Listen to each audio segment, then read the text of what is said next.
Is this working? Does this let me do it? Let's see if where's chat at. I don't use this. What is this nonsense? It's working. Okay, well that's useful. Let's make sure that I can pull up our PowerPoint. I need the code. Yeah, I will send you that here in just a second. I had to like pull it up again. I, like reset the whole computer and everything. Okay. Beep bop boop, boop boop bop boop. Apparently Restream servers are all sorts of messed up. So we're using Restream Studio today.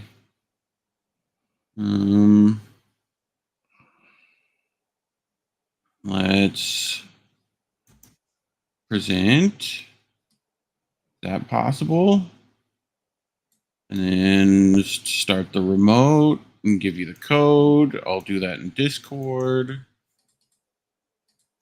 There you go.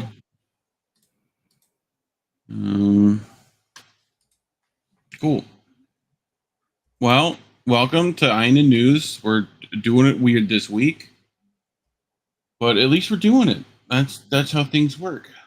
So, can you shift screens? You look kind of. What? Yes. You need to be able to see. What do you need to see? I can see you, but you need to preferably switch to something with like the slideshow, probably.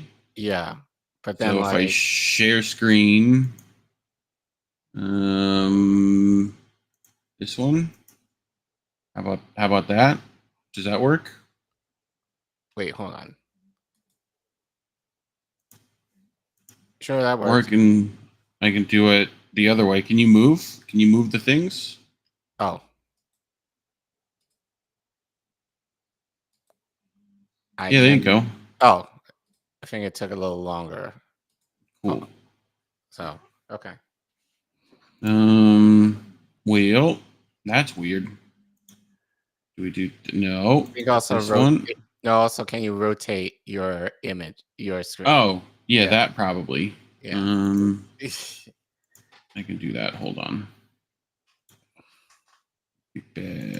How about that? That better? That's better. Is that real life? It's real life. Okay. Where is, and they moved everything in like Restream to make it weird for me, you know? So, but we can do that way, or I can just do. Should we just do the intro? Are you sure? You seconds to figure out. We'll figure it out. We'll wing it. Yeah. We'll get it together. There. That's a little better, right? Sure. And if I do this, that's why it looks so white. Yeah. My light's not on. Yeah, your light's not on. That's better. That's what I want. Because then I can do stuff like this, and then people can still see things. So, but we'll try it out. We'll make things work. All right. Well, you know, let's play the intro and then. Yep. Get started. 30 minutes late. We don't even have the intro in here. You know. We've got old intro. We've got this intro. Okay. Who are these people? That'll have to do. Yep. For now. Are we back? Hello? Hello? Hello? Why is it weird crab stuff now? What is happening? Why? How do I get it back? How do I get it back? There we go. Care Bear technology is always fun. Well, I think this is kind of teaching us that we need to have this as a backup. And have it set up.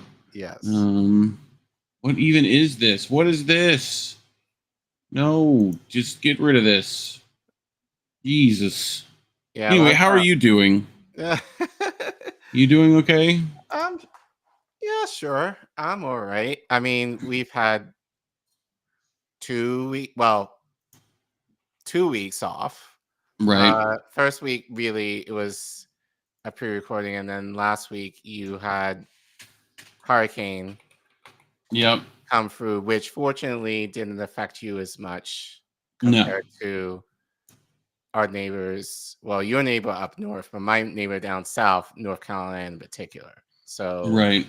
so your house is fine. Everything is fine. Yep. Correct. Yep. Everything's good. We got lucky. The storm missed us by enough. So you didn't get it. You didn't get it head on. Like, no. okay. No. So I guess it shifted more to the east, I guess, for you. Yeah, quite a bit to the east. I mean, we got a bit of a hurricane to deal with, but otherwise we did pretty well. But yeah, that was me. How'd your life go? No storms. I mean, we none of got that? we got rain like for the last few days. I think we got through the last of it today. Right. So I think everything will start as of now. Things will start clearing up for the next few days, but nothing really major. I mean, nothing really major here. Just getting, which, to be fair, we actually needed the rain. So we Yeah. had a very dry summer. So having the rain was helpful, but yeah, nothing really on my end. So yeah. Cool. Well, that's useful. Well, we did bring some stories. If I pull those up.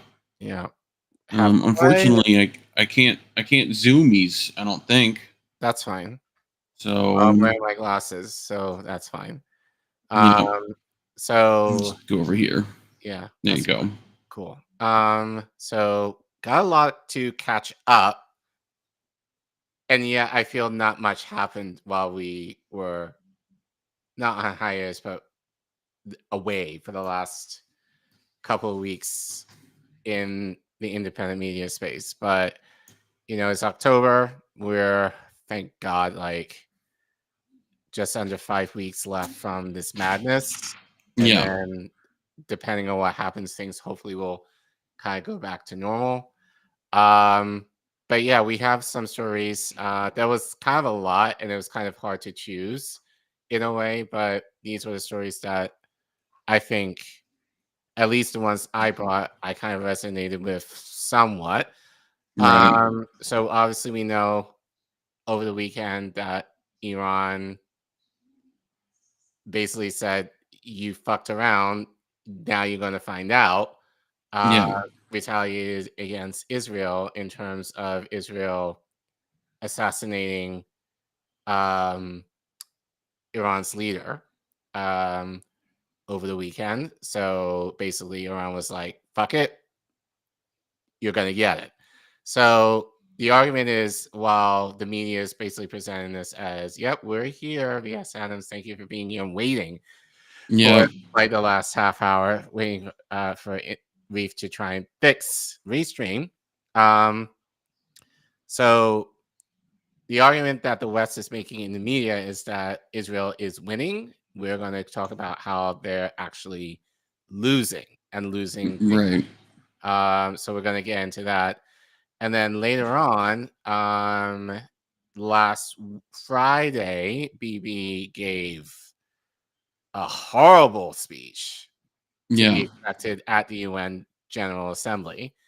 But I want to bring a different take to it, because while his speech and a certain part of the speech went viral, there's actually another part after, kind of related to me and my ethnicity, that we want to share with you guys, and kind of talk about that in terms of BB's speech. So that might be kind of two segments in a sense, but Right. but we are going to talk about the viral moment that he had at the UN, and what was said after he left. And then what did you bring? Well, I brought Assange spoke at PACE, the European Parliamentary organization that this last week, so figured I'd bring him since we haven't heard from him in quite a long time. So we're going to listen to him and what he said, and then I brought a article by Robert Inlakesh, make sure I say that right, about the history of Hammas. And it's actually a part 1. He's apparently going to do a couple of parts to this, so we might have to follow up. But we're going to get into the reason to try and get him on. I know we've been wanting to get him on to talk for a while, so it could be a reason to have him on if we can. So anyone has any connections to Inlakesh, let us know. We would love to have him on. Appreciate that. Well, you ready to get started? Yeah. So one of yours is going to be kind of long, and we're already late. So so let's get started. But before we do that, please support us, because YouTube hates us and has said as much. So, and they're not monetizing our channel anymore.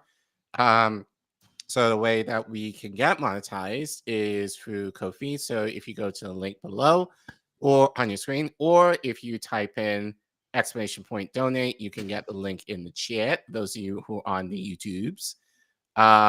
Or you can scan your QR code if you have your phone and your computer, where it will take you to our link to donate to the channel and the network. We always appreciate your donations in order for us to continue to keep the lights on. But more importantly, right now, we collaborate with the Zygo brothers, who have created portraits of some independent media personalities. We're actually going to use those portraits to update our Indie Media Award honorees, including the ones that are upcoming later on this month. Hint, hint, hint. So we commissioned them to do, and I think they're done with them. So so they're now been updated on the website, and Indie is going to present this year's honorees, I think, at the end of the month, right? I think. So he will let you know when he's going to do that, but we are fundraising for that in order to thank the Zago brothers for their work, but also to pay them for their time. So if you would like to help us out, please support us through the links or the QR code below. And as we always say, always take care of your family, your friends, your neighborhood, communities first. Obviously, we know people are struggling out here in these streets, but if you do have any extra money to give to us, we will more than appreciate it.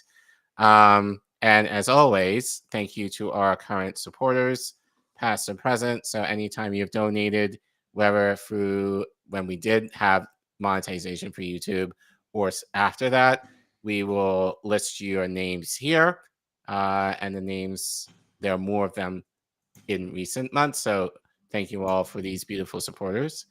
And we're missing that slide. So, like, share, and subscribe. We are very heavily suppressed on YouTube. So the only way that we're able to grow is through word of mouth and whatever you guys, our audience, are able to do.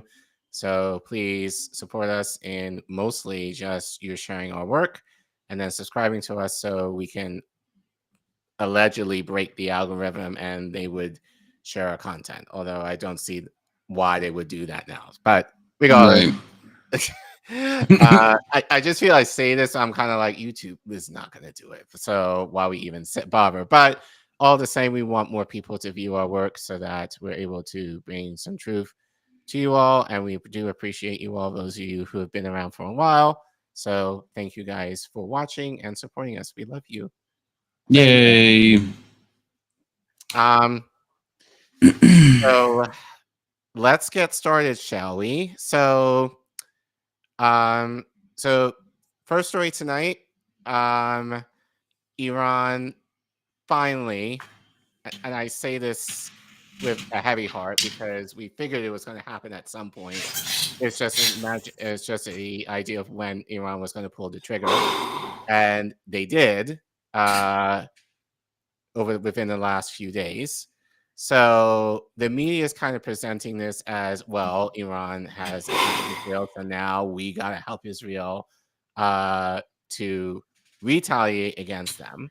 But the argument that Patrick Lawrence from Consortium News is making is that Israel is actually losing, hence the picture of BIBI that we've so quickly created for this segment.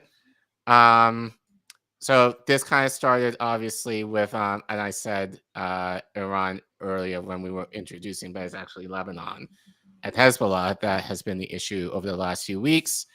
So Patrick Lawrence did an op-ed on Consortium News a few days ago where he writes, Nasrallah is dead, but BIBI hasn't won. Many people now mourn Nasrallah's death in Lebanon and elsewhere, but Hezbollah's existence is nowhere near in question. So Patrick continues, you've probably heard by now or heard about Netanyahu's viciously vituperative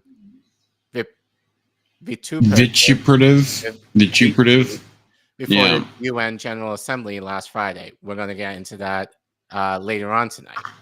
The Israeli Prime Minister let it be known he hates more or less everyone now, not least the membership of the organization hosting him. We are all anti-Semites, you see. The exceptions are the Americans. BIBI holds Americans in contempt, as he has made clear on numerous occasions, but he cannot afford to hate them because the Americans write the checks and send the 2,000-pound bombs. And I have another message for this assembly and for the world outside this hall. Netanyahu roared toward the end of his 13 minutes at the podium, the transcript of which is here. Not even going to bother because it's full of crap. You can watch it online if you want, but we'll watch part of it tonight. We are winning. And with this came BIBI's now familiar pounding of the left fist. A brief note arrives from Dr. Lawrence. Is it necessary to say you are winning when you are winning? He asks. Or does it become necessary to say you are winning when you are not? Netanyahu spoke just as Israeli jets were flying missions over Beirut, where dropping 80 bombs, American-made and of the 2,000-pound variety, they assassinated Hassan Nasrallah, the respected and beloved by many leader of Hezbollah for the past 32 years. The Times of Israel reported Friday Netanyahu authorized the operation from his New York hotel shortly before he delivered his exhortations at the United Nations General Assembly. But something else happened while BIBI bragged that Israel is winning its seventh front war, as he calls the terrorist state's aggressions against its neighbors. Moody's, the debt assessing agency, dropped Israel's credit rating from A2 to Baa1. This is a cut of 2 notches, a not unserious downgrade. A-rated debt is considered of high quality and low risk. B-rated debt is ranked medium grade, carries more risk, and may possess speculative characteristics, as Moody puts it. The outlook remains negative, the agency adds. You read all kinds of things in the corporate press about the who won, who lost consequences of Israel's murder of Nasrallah last Friday. The decisive victory for the Israelis, Hezbollah has been downgraded, Hezbollah has been degraded, Israel has turned the tide in its war along its northern border. All without evidence. The obnoxious phrase the New York Times marshals whenever it wants to cast doubt on something that's more often than not true, but inconveniently so. My favorite in this line comes from Unheard, the online journal published in London. Hassan Nasrallah's death could mark the end of Hezbollah, is the headline atop a piece by one Kyle Orton, who works for the Henry Jackson Society. Whoa. What happened? I'm repeating. That's weird. Okay. Oh, I know why. Gotcha. I'll fix that. Okay. Hold on. 2, 1. Okay. Okay. All right. I'll read that sentence again. Hassan Nasrallah's death could mark the end of Hezbollah. Is a headline atop a piece by one Kyle Orton, who works for the Henry Jackson Society, a nest of paranoid Islamophobes posing as a think tank and also operating in London. Unhinged would be more to the point. I am with Moody's amid all this papier-mâché triumphalism. The outlook of apartheid Israel is negative in the extreme as it proceeds on its reckless way. As I turn the West Asia crisis the Zionist state has created this way and that, I cannot think of one damn thing that he suggests they are winning anything. It should be clear by now that the Israelis or anyone else for that matter can kill adversaries but cannot extinguish the movements they lead or the spirit that drives such movements. This is a simple case of understanding or failing to understand fundamental human psychology. Israel, having surrendered their humanity, simply cannot grasp this. Hezbollah was founded in response to the Israeli presence in Lebanon 42 years ago, but it manifests, if you like, an identity and an aspiration that extend back many centuries. Many people now mourn Nasrallah's death in Lebanon and elsewhere, but Hezbollah's existence is nowhere near in question. Alistair Crock did an interesting interview with Andrew Nepotino last week on the latter program, Judging Freedom. Two of Crook's points merit attention. One, Nasrallah has obliged all Hezbollah leaders to cultivate their successors with a view to unforeseen disasters such as that has just befallen him. Can we not be confident Nasrallah followed his own orders? Two, the Israeli airstrikes on Hezbollah rocket and missile installations in southern Lebanon have come nowhere near even denting the group's military capabilities.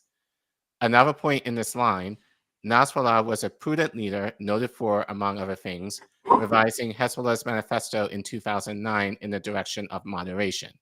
Times have changed, and so must we. The argument arises that the organization will now assume or reassume a more radical character. Jonathan Cook appeared to suggest this in a brief piece published on Sunday on X under the headline, "In Killing Nasrallah, Israel chose to open the gates of hell. We will all pay the price." Cook knows West Asia and its people vastly better than I, but I question this judgment. Since the Israelis assassinated Ismail Haniyeh, the Hammas leader, in Tehran on the last day of July, we have had a clear and simple demonstration of what the Iranians call strategic patience. I've also seen it mentioned as revolutionary patience, the term I prefer. It means, if I'm not oversimplifying, cultivating one's strengths while maintaining control of a conflict's dynamic and avoiding responses that stand a good chance of precipitating defeat. My post-Nasrallah surmise, with the Iranians' example in mind, Hezbollah's new leaders will not desist in their war against Israel, but they will remain as shrewd as they proved under Nasrallah. They will not lose their heads and resort to the kind of mis- or undirected violence the Zionist military is plainly intent on provoking. There is another factor at work here, and we must not miss it. To put this very simply indeed, in my judgment, Hezbollah is likely to see things as the Iranians appear to see them. Zionist Israel is destroying itself all on its own. Letting them do so is part of any good strategy. The reality at work in West Asia, this is to say, is that Israel has no alternative course at its disposal that is not self-destructive. The strategies and objectives it has set for itself, notably since the Netanyahu regime brought leaders of Israel fanatical right into government, will inevitably lead to the demise of the Israeli state. No other outcome appears possible so long as Netanyahu allows people such as Itamar Ben-Gvir and Bezalel Smotrich, respectively the security and financial ministers, to influence policy to the extent the prime minister has so far let them. Ian Pape had an excellent piece on this question in the June 21st edition of the sidecar feature of the New Left Review. In The Collapse of Zionism, the Israeli scholar, now in exile, argues the Zionist project entered the beginning of its end with Israel's response to the events of last October 7th. While one may applaud this progression, Pape does not paint a pretty picture, where he quotes, "We're witnessing an historical process, or more accurately, the beginnings of one, that is likely to culminate in the downfall of Zionism. And, if my diagnosis is correct, then we're also entering a particularly dangerous conjuncture. For once Israel realizes the magnitude of the crisis, it will unleash ferocious and uninhibited force to try and contain it, as did the South African apartheid regime during its final days. While Jewish identity in Israel has sometimes seemed little more than a subject of theoretical debate between religious and secular factions, Pape writes, it's now become a struggle over the character of the public sphere and the state itself. This is being fought not only with the media, but also in the streets. As has been well reported, the corruption of Israel's courts has been one theater in this conflict. As less well reported, but if one looks for it, a very considerable proportion of Israelis now applaud, on the basis of the most racist interpretations of Zionism, the Israeli Defense Forces' unquestionably brutal assaults on Palestinians in Gaza and in the West Bank.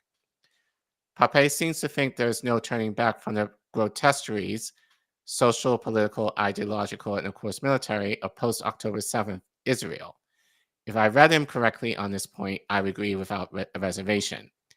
It seems a matter of time before this ghastly undertaking implodes. Oh, so actually that's the next article, but any thoughts regarding what Lawrence critique? I mean, we've heard this before, necessarily when in regards to Israel, right? Where that they're about to fight a war on 3 fronts, and they don't really have the resources for that. Well, I would argue for. Right. There's, or probably more. They're fighting now Lebanon, Iran, and the American people, I would argue. Yeah. Because for sure. So it's like having to try and make sense out of at least those 3 camps. Well, the West, in general, in terms of people like seeing the truth and basically hating what Israel is doing right now. So having to try and make sense of all camps, but then not gaining any support out of it. If anything, they've isolated themselves even more just from provoking what they've wanted in terms of having a regional war in the region in order to justify their actions in terms of what they've done to the Palestinians since really the turn of the century. Yeah. So Speakers. What was that? Oh, that was my thing. Okay, so we're going to continue with another article. Friend of the network, Dave DeCamp. We love Dave DeCamp because he writes very short and concise articles. So obviously, in response to all of this, in terms of, now we're getting into it with Lebanon, especially with the killing of Nasrallah, as expected. Biden and Harris released statements strongly backing Israeli killing of Nasrallah. So Dave writes, on Saturday, both President Biden and Vice President Kamala Harris released statements strongly backing the Israeli assassination of Hezbollah Secretary General Hassan Nasrallah, which was carried out using U.S.-provided 2,000-pound bombs. President Biden said in a statement that Nasrallah's death was a measure of justice for his many victims, including thousands of Americans, Israelis, and Lebanese civilians. The president said the U.S. fully supports Israel's right to defend itself against Hezbollah, Hammas, the Houthis, and any other Iranian-supported genocidal groups. Biden said that he ordered the Secretary of Defense, Lloyd Austin, to send additional military assets to the region. That means people. So fam, protect your loved ones if they're in the military, because well, we've seen stuff about National Guard being not allowed to go help out during hurricane relief, and being on call for the Middle East, right, is their argument against it, essentially. So yeah. So once our people start dying over there, then I'm sure people will think a little differently in terms. Well, I think people have already gone there, but more people, I think, will definitely think differently in terms of what's happening in Israel, because Iraq is still fresh. minds, especially if you are a millennial or even Gen X. Yeah. Gen Z. But I digress. Excuse me.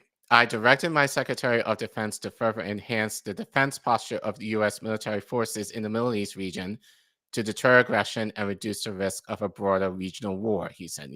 Yeah, that's not happening, sir. Biden claimed that he seeks de-escalation in the region, by bombing them with our bombs, okay? But his administration has continued to provide military aid and other types of support for Israel since it began its dramatic escalation in Lebanon.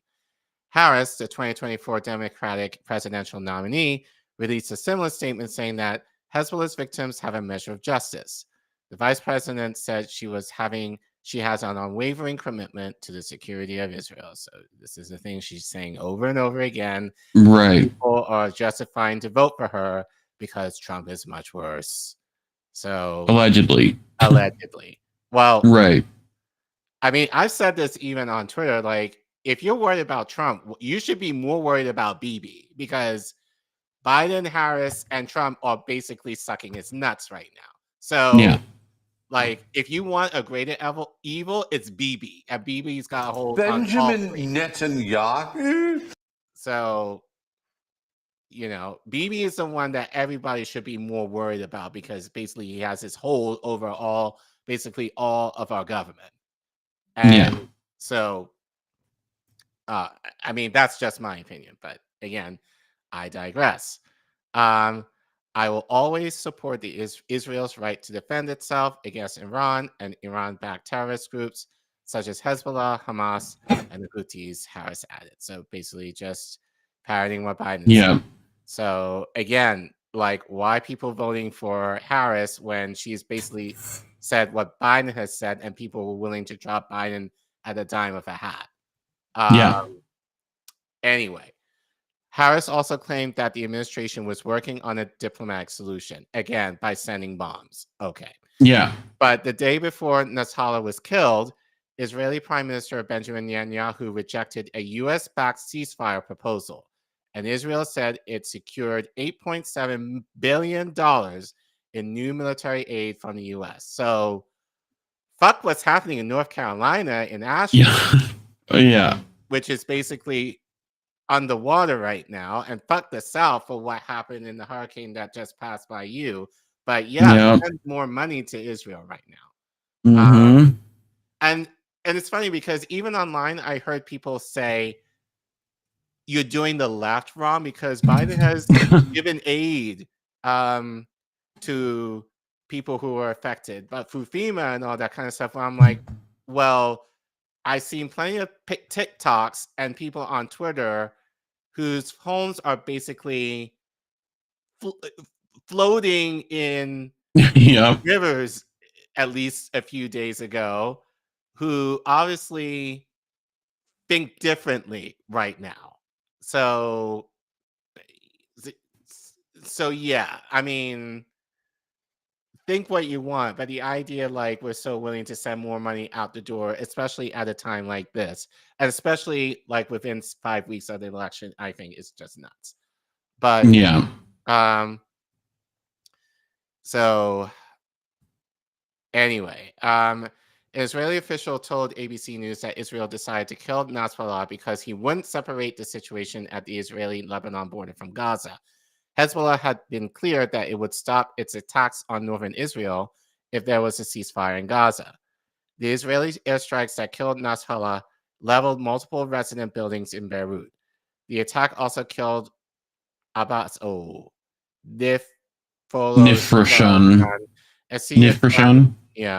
a senior commander from Iran's Islamic Revolutionary Guard Corps, and Tehran is vowing his death will not go unanswered. The killing of Nasrallah and other Israeli escalations in Lebanon could lead to direct U.S. intervention, since the U.S. has vowed it would defend Israel if it faces a large-scale attack from Iran.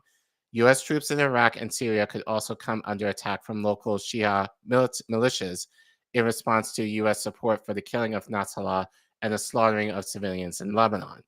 Israeli airstrikes have continued to pound Beirut and other areas of Lebanon. The Lebanese Health Ministry said at least 33 people were killed and over 190 people were injured by Israeli airstrikes on Saturday. On Sunday, the ministry said at least 21 people were killed and 47 were wounded by Israeli attacks on eastern Lebanon's Balak region. So, so basically everything is getting worse, unfortunately, in the Middle East, and we're like, yay, here's more money to continue this war in the name of quote unquote diplomacy. If you can even call it that. Yeah. I still wonder at one point, like, does any of those countries have enough power to actually push back on it? So, well, Iran would be nice. Well, Iran definitely does, but I think they've definitely been a little more restrained. Yeah. Which I would argue it's more of a media, like they don't want to present themselves as totally like vicious as Israel has been, in fear of like the West basically retaliating more against them, basically being like, see, they're vicious animals too, or whatever. But so at least with Iran, they've been more cautious in terms of how they're bombing Israel. Not to say I agree with that either, but it's basically the idea of like, you've been poking the bear. What do you expect was going to happen at some point? You didn't think that Iran wasn't going to defend it. I mean, you basically killed, one of their leaders within their embassy a few months ago. Don't think we've forgotten that. And now, like you're essentially killing Hezbollah's leader in Lebanon, of which, is feeling the effects with Iran right now, that they are going to strike back against essentially their neighbor in that region of the world. So, so I just don't buy the idea of people justifying the idea that Harris is going to be much better on this issue when it's very obvious by what she's been saying.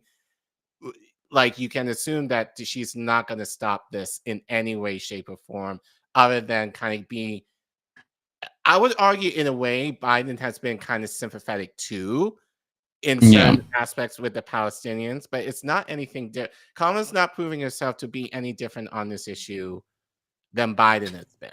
But yet, again, it's the fear of, Trump will be worse. He will level Gaza. Right. Too late. It's gone.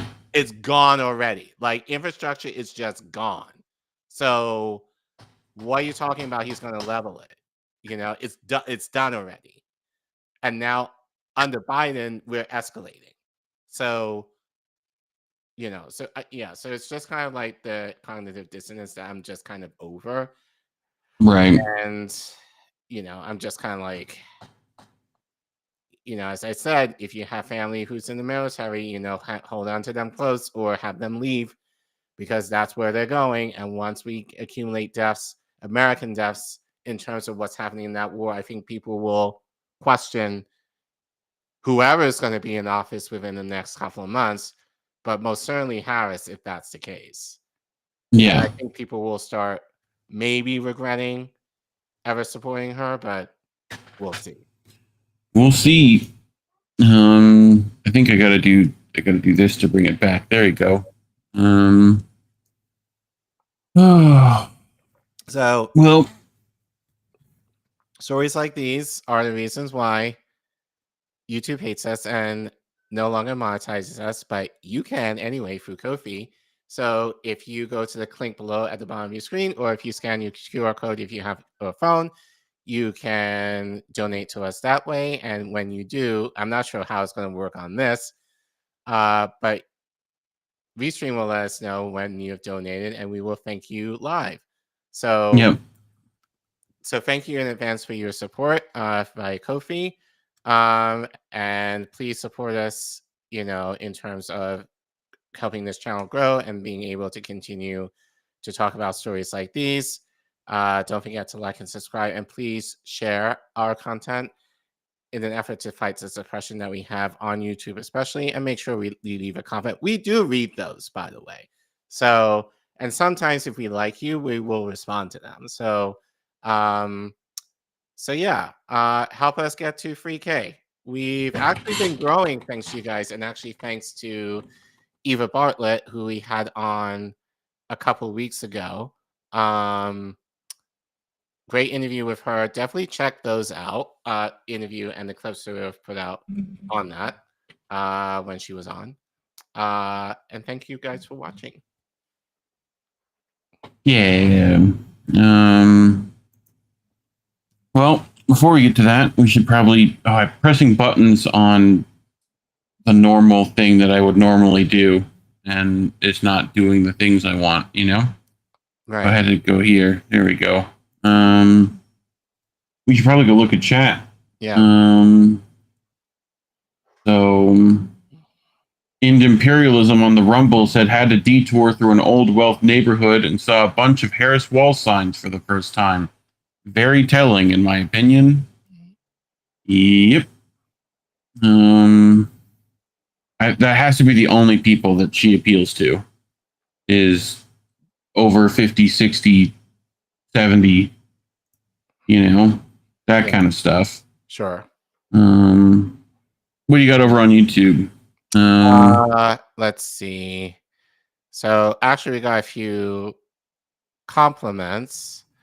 B.S. Adams said, "I really like your show. Thank you." Also Yay. said, can share with people I meet or know. The best way, I think. I'm not on any social media, probably for the best. Driving me Macy. Yeah, INN's show always cool. They just need any support like watching the show. Keeps it going. Absolutely. Yeah. Thank you guys for watching. We appreciate it. Desert Mantis said vituperative, using, containing, or marked by harshly critical or irate language. That was that at the beginning of that story. Mm-hmm. Anything else? Max Sarjay said, I guess he's talking about BIBI. He's lucky to make it out of there without Claire Daly and Mick Wallace.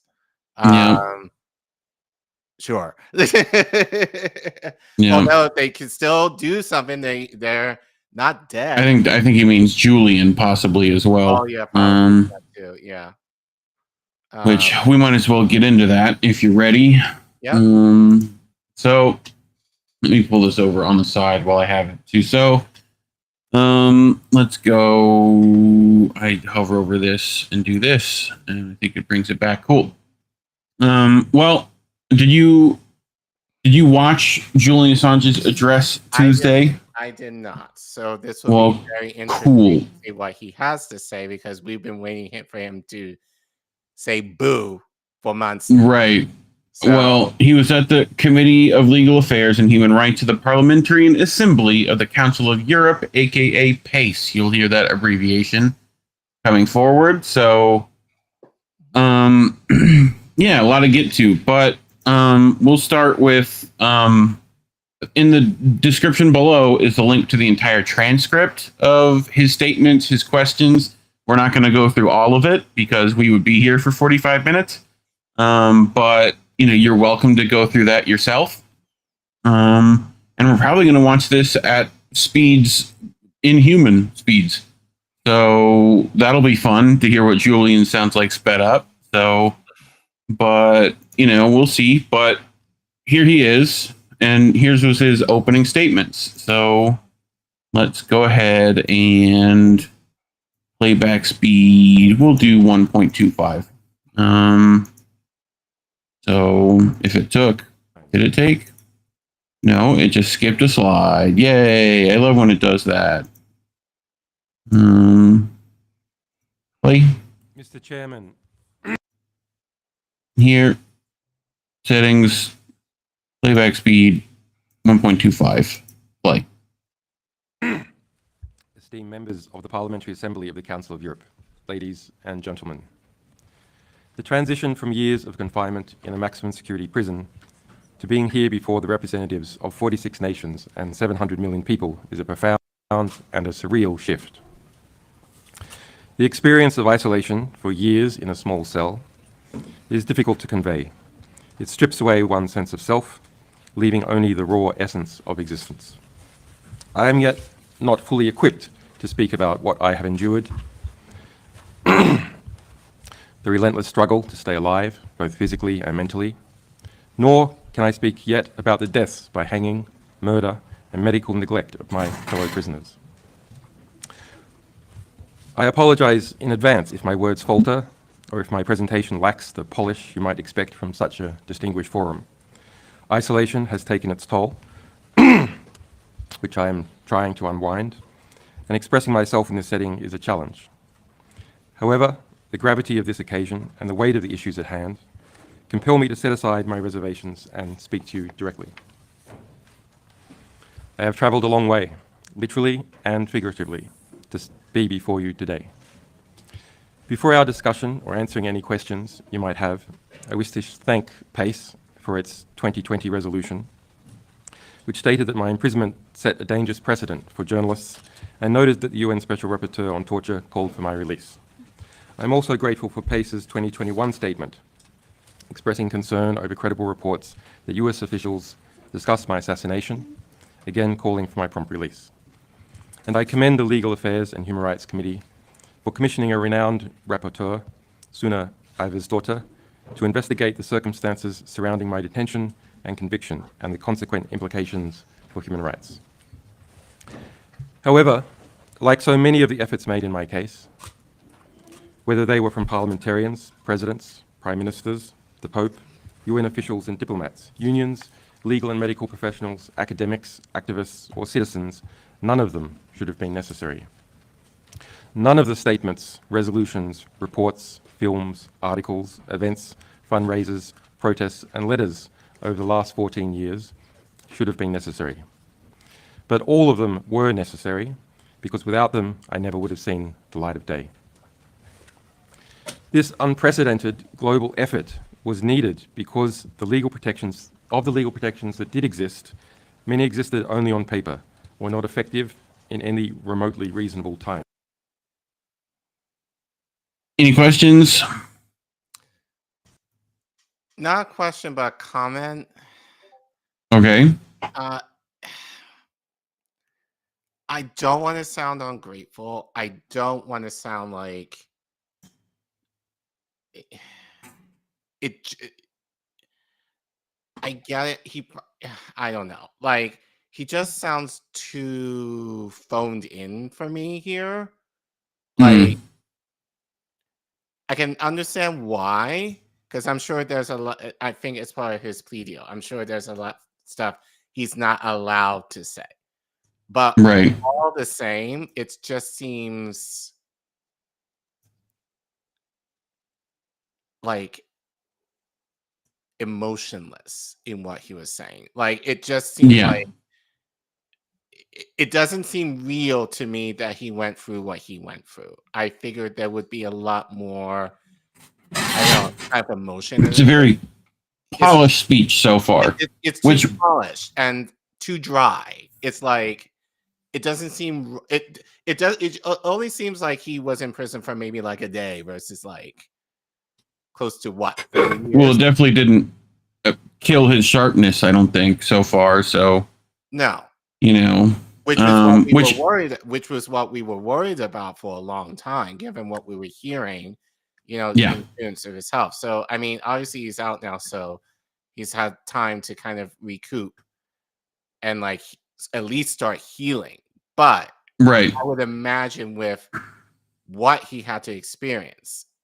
Well, he had a mini stroke. I mean, I think, you know, generally doing pretty well there, if that's the case. Well, I mean, you know, my mom had a mini stroke too, and she recovered fairly like within days. So that's one. So not to say that's impossible, but given the combination of everything that I figured he would be a little more, I don't know, and it probably is just me, a little bit more raw than how. Well, he gets into some questions, and he's a little more off the cuff there, so we'll get into that into a bit.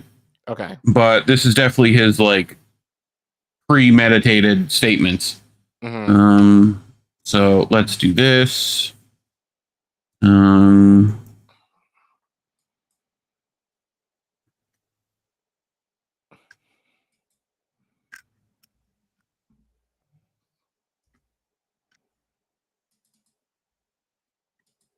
Oh, I can't hear it. You can't hear it? Okay. Let me redo that then. Here.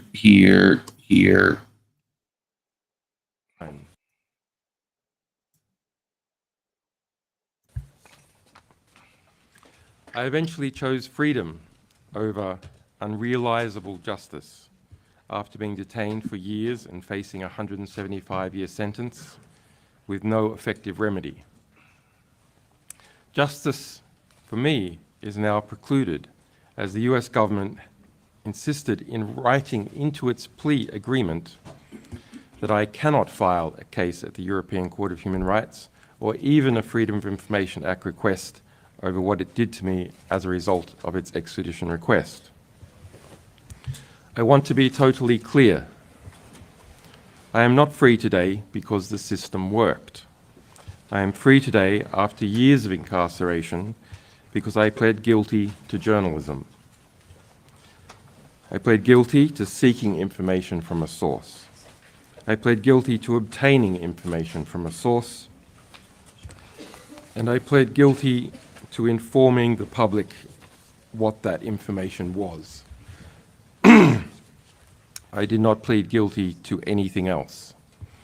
I hope my testimony today can serve to highlight the weaknesses of the existing safeguards and to help those whose cases are less visible but who are equally vulnerable. As I emerge from the dungeon of Belmarsh, the truth now seems less discernible, and I regret how much ground has been lost during that time period, how expressing the truth has been undermined, attacked, weakened, and diminished. I see more impunity, more secrecy, more retaliation for telling the truth, and more self-censorship. It is hard not to draw a line from the US government's prosecution of me, it's crossing the Rubicon by internationally criminalizing journalism, to the chilled climate for freedom of expression that exists now.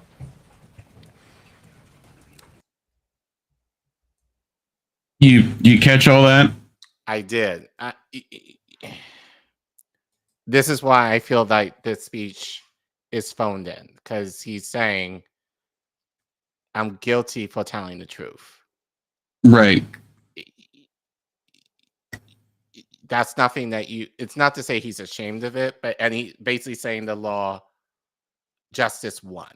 And it's like, no, because that's still an issue now. That's an issue for us, even now, in independent media. It's like, you get punished for telling the truth. So again, I want to be very respectful to him, considering what he went through. But I'm sure there's a lot that he cannot say in order to specifically, he's not allowed to talk about, he's not allowed to ask about anything about what they did to him. FOIA requests are not allowed by him, essentially. I don't know how that goes along with Stefania Marizzi's FOIA requests. If she's able to do that, right? I don't know if it's just him, but I know he's not allowed to file suit over any of this. Essentially, was part of the plea deal. So, but he's essentially stating that justice didn't win. I had to plead guilty to journalism, So, we're not sure the ramifications of that still. We've heard both yay and nay that that's not going to do anything, that it's not going to change precedent, and we've heard that it will change precedent. So we'll see. But here's a bit more, Julian, to kind of explain some more. Let's go to here. When I founded WikiLeaks, it was driven by a simple dream: to educate people about how the world works so that, through understanding, we might bring about something better. Having a map of where we are lets us understand where we might go. Knowledge empowers us to hold power to account and to demand justice where there is none. We obtained and published truths about tens of thousands of hidden casualties of war and other unseen horrors, about programs of assassination, rendition, torture, and mass surveillance. We revealed not just when and where these things happened, but frequently the policies, the agreements, and the structures behind them. When we published Collateral Murder, the infamous gun camera footage of a US Apache helicopter crew eagerly blowing to pieces Iraqi journalists and their rescuers, the visual reality of modern warfare shocked the world. But we also used interest in this video to direct people to the classified policies for when the US military could deploy lethal force in Iraq, how many civilians could be killed before gaining higher approval. In fact, 40 years of my potential 175-year sentence was for obtaining and releasing those policies.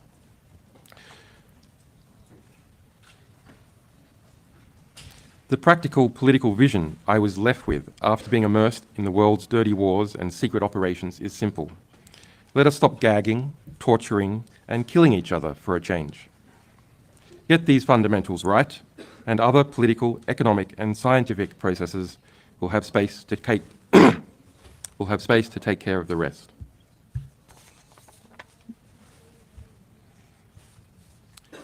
WikiLeaks' work was deeply rooted in the principles that this assembly stands for. Our journalism elevated freedom of information and the public's right to know. It found its natural operational home in Europe. I lived in Paris, and we had formal corporate registrations in France and in Iceland. Our journalistic and technical staff was spread throughout Europe. We published to the world from servers based in France, in Germany, and in Norway.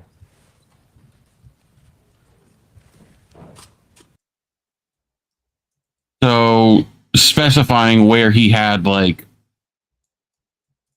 the servers located, where he was publishing from, and how the US still extradited him, even though he's not an American citizen. Right? Mhm. So you have to keep in mind who he's talking to, right? This is the like parliamentary, European Union thing, right? So he's appealing to them to act on, their findings, essentially. So any comments so far? No, yeah, I'm just kind of, I guess, I'm not surprised, but I'm disappointed. Yeah, I think once you get, further into it a little bit, like, especially to the questions, he seems much more off the cuff. Mhm. But, I get your first foray being like, you wrote this out to make sure you know what you were saying. And, like, I don't think he's holding anything back necessarily, So, but yeah, let's let him continue. But 14 years ago, the United States military arrested one of our alleged whistleblowers, Private First Class Manning, a US intelligence analyst based in Iraq. The US government concurrently launched an investigation against me and my colleagues. The US government illicitly sent planes of agents to Iceland, paid bribes to an informant to steal our legal and journalistic work product, and without formal process, pressured banks and financial services to block our subscriptions and to freeze our accounts. The UK government took part in some of this retribution. It admitted at the European Court of Human Rights that it had unlawfully spied on my UK lawyers during this time. Ultimately, this harassment was legally groundless. President Obama's Justice Department chose not to indict me, recognizing that no crime had been committed. The United States had never before prosecuted a publisher for publishing or obtaining government information. To do so would require a radical and ominous reinterpretation of the US Constitution. In January 2017, Obama also commuted the sentence of Manning, who had been convicted of being one of my sources. So, just kind of reiterating some history, right? Sure. What else we got?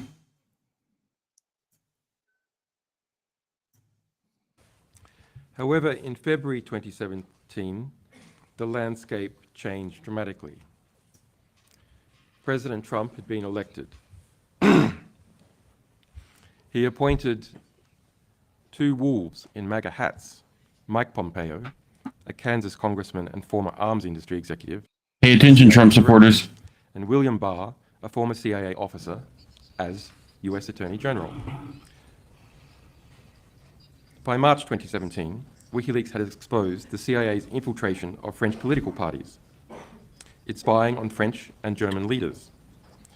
It's spying on the European Central Bank, European economic ministries, and its standing orders to spy on French industry as a whole. We revealed the CIA's vast production of malware and viruses, its subversion of supply chains, its subversion of antivirus software, cars, smart TVs, and iPhones. CIA Director Pompeo launched a campaign of retribution.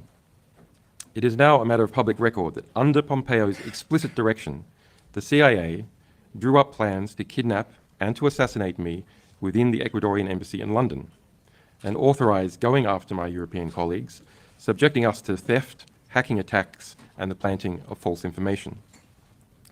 My wife and my infant son were also targeted. A CIA asset was permanently assigned to track my wife, and instructions were given to obtain DNA from my 6-month-old son's nappy. This is the testimony of more than 30 current and former US intelligence officials speaking to the US press, which has been additionally corroborated by records seized in a prosecution brought against some of the CIA agents involved. The CIA's targeting of myself, my family, and my associates through aggressive extrajudicial and extraterritorial means provides a rare insight into how powerful intelligence organizations engage in transnational repression. Such repressions are not unique. What is unique is that we know so much about this one due to numerous whistleblowers and to judicial investigations in Spain.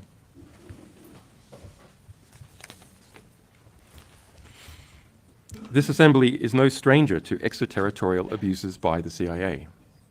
Pace's groundbreaking report on CIA renditions in Europe exposed how the CIA operated secret detention centers and conducted unlawful renditions on European soil, violating human rights and international law.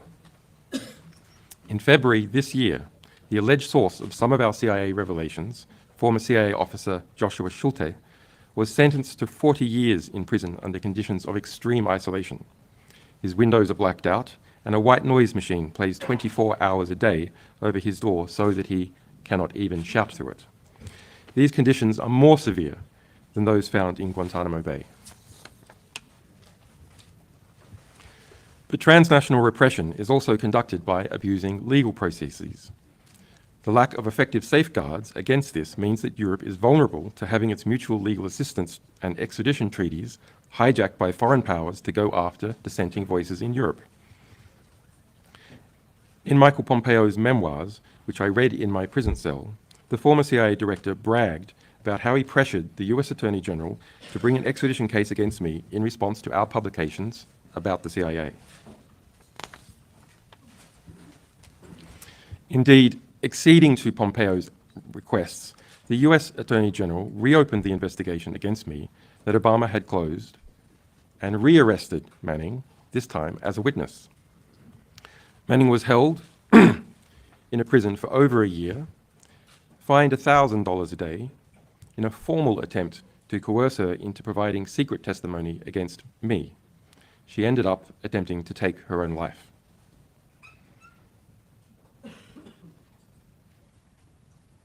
We usually think of attempts to force journalists to testify against their sources. But Manning was now a source being forced to testify against their journalist.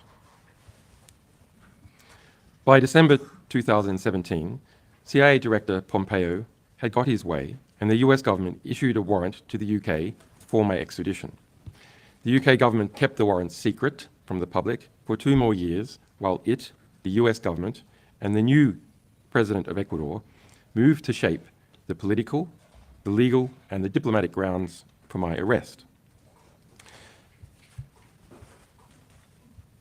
When powerful nations feel entitled to target individuals beyond their borders, those individuals do not stand a chance unless there are strong safeguards in place and a state willing to enforce them.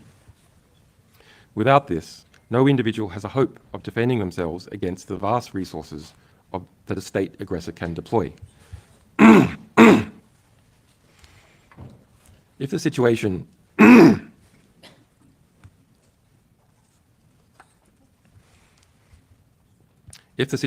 were not already bad enough in my case, the US government asserted a dangerous new global legal position. Only US citizens have free speech rights. Europeans and other nationalities do not have free speech rights. But the US claims its Espionage Act still applies to them regardless of where they are. So Europeans in Europe must obey US secrecy law with no defences at all as far as the US government is concerned. An American in Paris can talk about what the US government is up to, perhaps. But for a Frenchman in Paris, to do so is a crime with no defence, and he may be extradited just like me. Any questions? No. No. No. We got one more clip. Okay. Go ahead. I mean, this is, we know. So yeah, most of us do. I think the thing is that like this hasn't been talked about in any official like organizations yet, you know. So I do feel like it's important just to kind of get the record down for that, you know. Right. But yeah, I mean, like watching this live for me was definitely surreal, you know? Sure. Like you haven't heard this guy speak in 14 years practically. So, you know, to me it's a big deal to hear it, you know? Yeah. But now that one foreign government has formally asserted that Europeans have no free speech rights, a dangerous precedent has been set. Other powerful states will inevitably follow suit. The war in Ukraine has already seen the criminalization of journalists in Russia. But based on the precedent set in my extradition, there is nothing to stop Russia, or indeed any other state, from targeting European journalists, publishers, or even social media users by claiming that their domestic secrecy laws have been violated. The rights of journalists and publishers within the European space are seriously threatened. Transnational repression cannot become the norm here. As one of the world's two great norm-setting institutions, PACE must act. The criminalization of news-gathering activities is a threat to investigative journalism everywhere. I was formally convicted by a foreign power for asking for, receiving, and publishing truthful information about that power while I was in Europe. The fundamental issue is simple. Journalists should not be prosecuted for doing their jobs. Journalism is not a crime. It is a pillar of a free and informed society.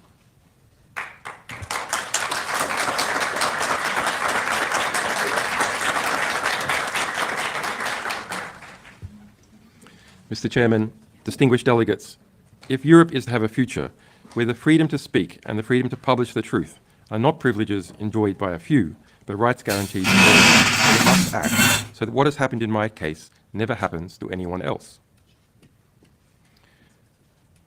I wish to express my deepest gratitude to this Assembly, to the Conservatives, Social Democrats, Liberals, Leftists, Greens and Independents who have supported me throughout this ordeal, and to the countless individuals who have advocated tirelessly for my release. It is heartening to know that in a world often divided by ideology and interests, there remains a shared commitment to the protection of essential human liberties.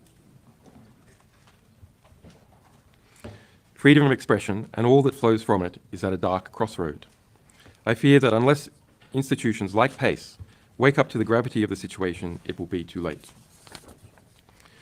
Let us all commit to doing our part to ensure that the light of freedom never dims, that the pursuit of truth will live on, and that the voices of the many are not silenced by the interests of the few.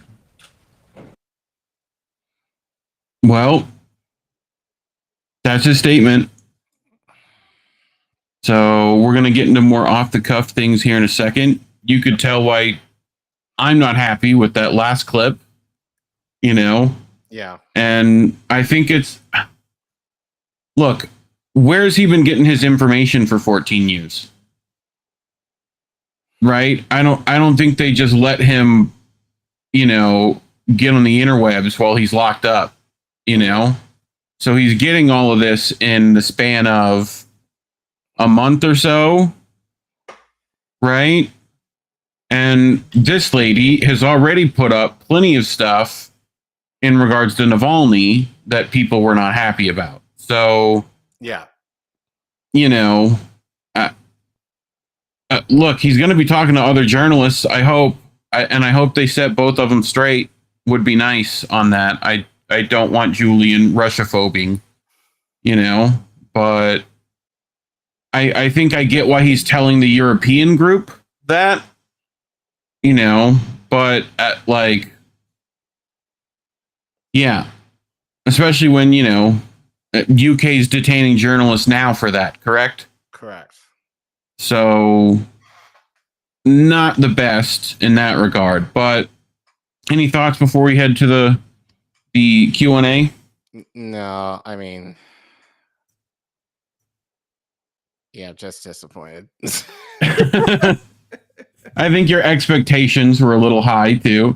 No, You they know? weren't. No, they weren't. They weren't Well- high at all. But I mean, just again, considering what you want, maybe now thinking about it, I think, but we kind of suspected this was going to happen, you know. Yeah. But the idea would be like you'd be coming out with fire and brimstone, basically being like,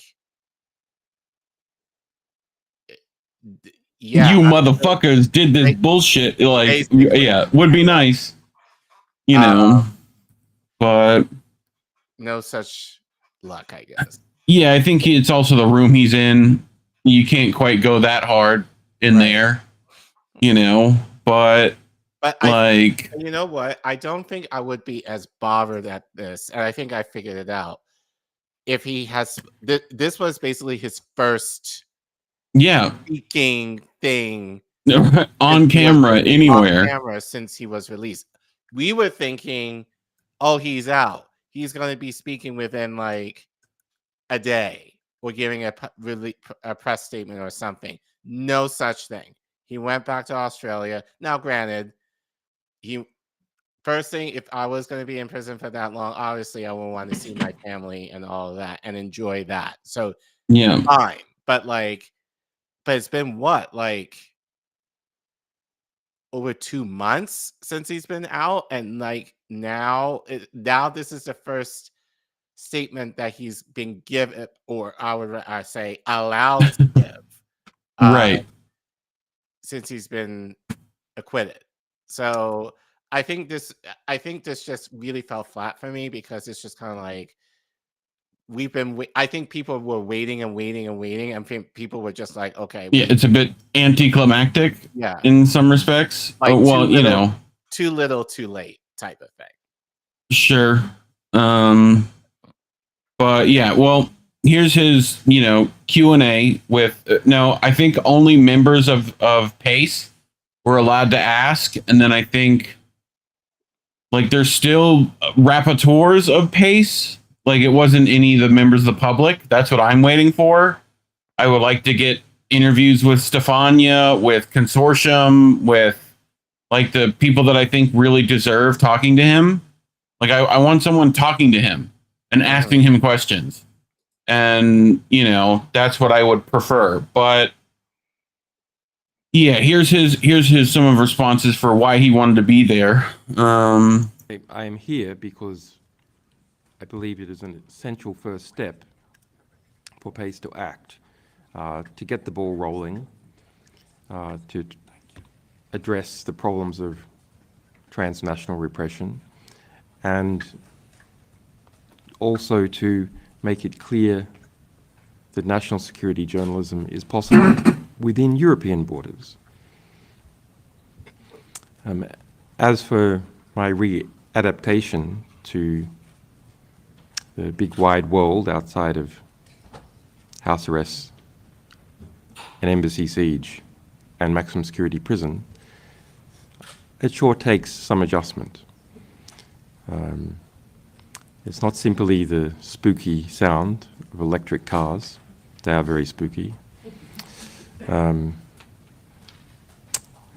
But it is also the change in the society. Where we once produced where we once released important war crimes videos that stirred public debate. Now, every day, there are live streamed horrors from the wars in Ukraine and the war in Gaza. Hundreds of journalists have been killed in Gaza and Ukraine combined. The impunity One quite a bit more than the other. seems to mount, and it is still uncertain what we can do about it. We know. A readaptation to Mm-hmm. the world, of course, includes some positive but still tricky things. Becoming a father again to children who have grown up without me. Becoming a husband again. Even dealing with a mother-in-law. These are trying family issues. No, she's a very lovely woman. I like her very much.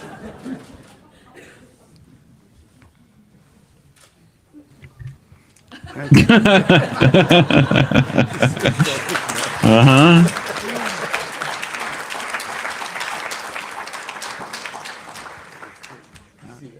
Thank you, Mrs. Assange. Could I call upon Mr. Kleinwacher?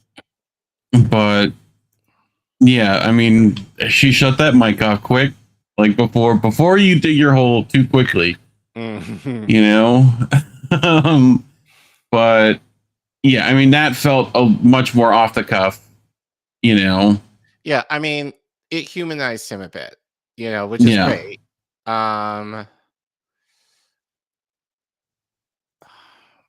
I don't know. I'm kind of torn even with that though, because, and I'm only saying this because, yeah, I mean, I'm gonna get a little personal here.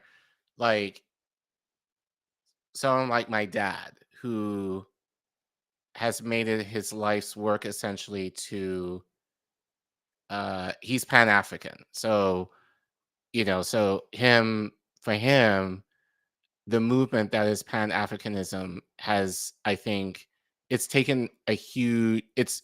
defined who he is in terms of being a Black man. He's back home in Barbados now, but you know, like, his working life is in London. And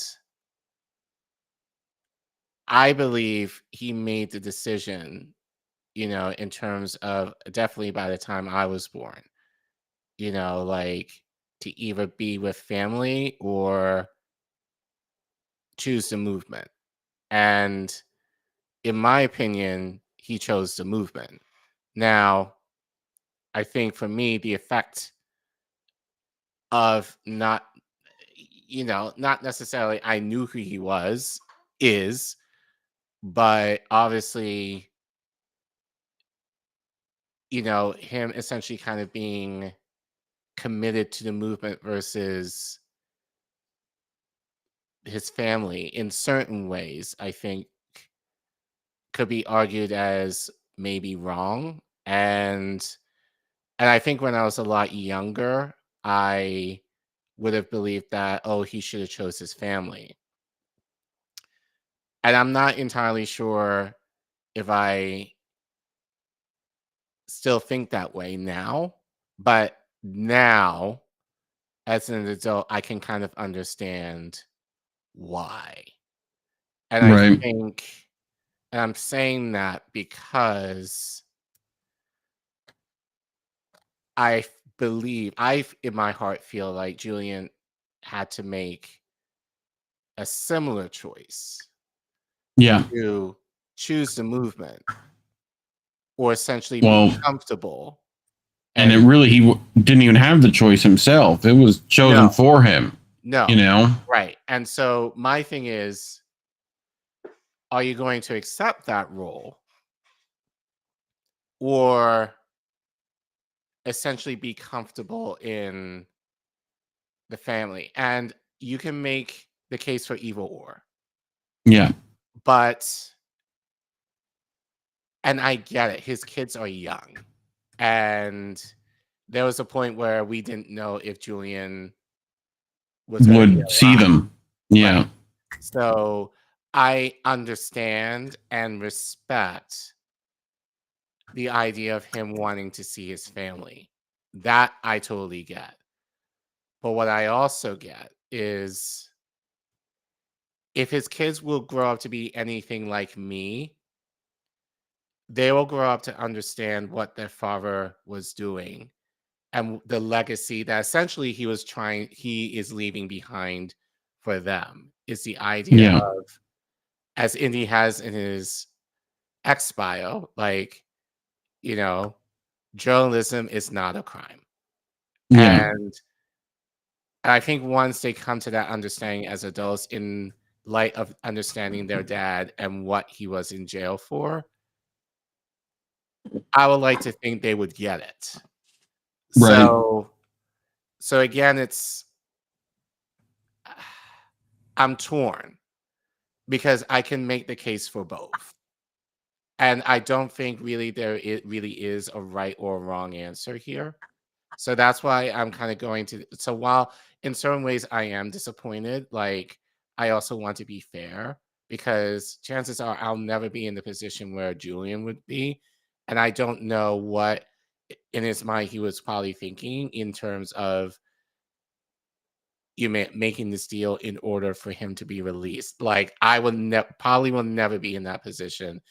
But again, it's still the idea of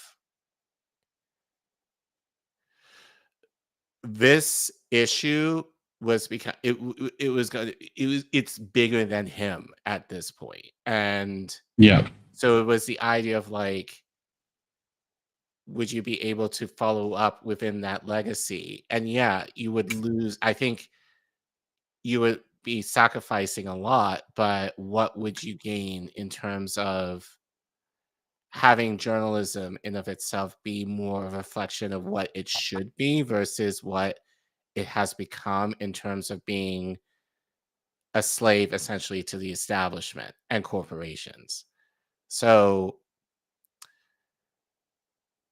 I mean, it's hard and I cannot. It just makes me happy. More than likely, I'll never be placed in that position. Yeah. But again, I make the case for both. But I think if anything, I do wonder, like, if Julian, as we said, fuck it, I'm just gonna go off and speak my truth. And I'm sure there is that truth there. But as I said, it was phoned in. Like, Well, I just wonder, like, I think it was just more put together, less phoned in necessarily, but like prepared. You know, that's what it seems like to me. You know, and yes, I would like to hear off the cuff stuff, but at the same time, you know, I want him to get comfortable enough to do that. And I'd like him to talk to some folks. Like, I've not seen that happen yet. You know, he's been kind of isolated. So when he's ready to reintroduce himself, that would be nice. But I have one last clip before his closing statements. And this is about technology, which Assange has always been kind of connected with. Right. You know, he was screaming about AI and all that stuff before everyone, really saw that. So I think with that, he actually still has, pretty good grasp on things. So let's go to that. And Here we go. I'm very interested in technology. I was a computer scientist from a young age, then studied mathematics and physics, cryptography. It's with that cryptography that we set about our system to protect sources and protect our own organization. I am enthused about some of the developments that are happening with cryptography. Some of those developments provide alternatives to what we see as huge media power and concentration in the hands of a few billionaires. They are still embryonic. Other technologies emerged out of the campaign against mass surveillance, and the big bang was the Snowden revelations that radicalized engineers and programmers in many places who saw themselves as agents of history, in including algorithms to protect people's privacy, including the communications between journalists and their sources. On the other hand, as I emerge from prison, I see that artificial intelligence is being used to create mass assassinations, where before there was a difference between assassination and warfare. Now the two are conjoined, where many, perhaps the majority of targets in Gaza are bombed as a result of artificial intelligence targeting. The connection between artificial intelligence and surveillance is important. Artificial intelligence needs information to come up with targets or ideas or propaganda.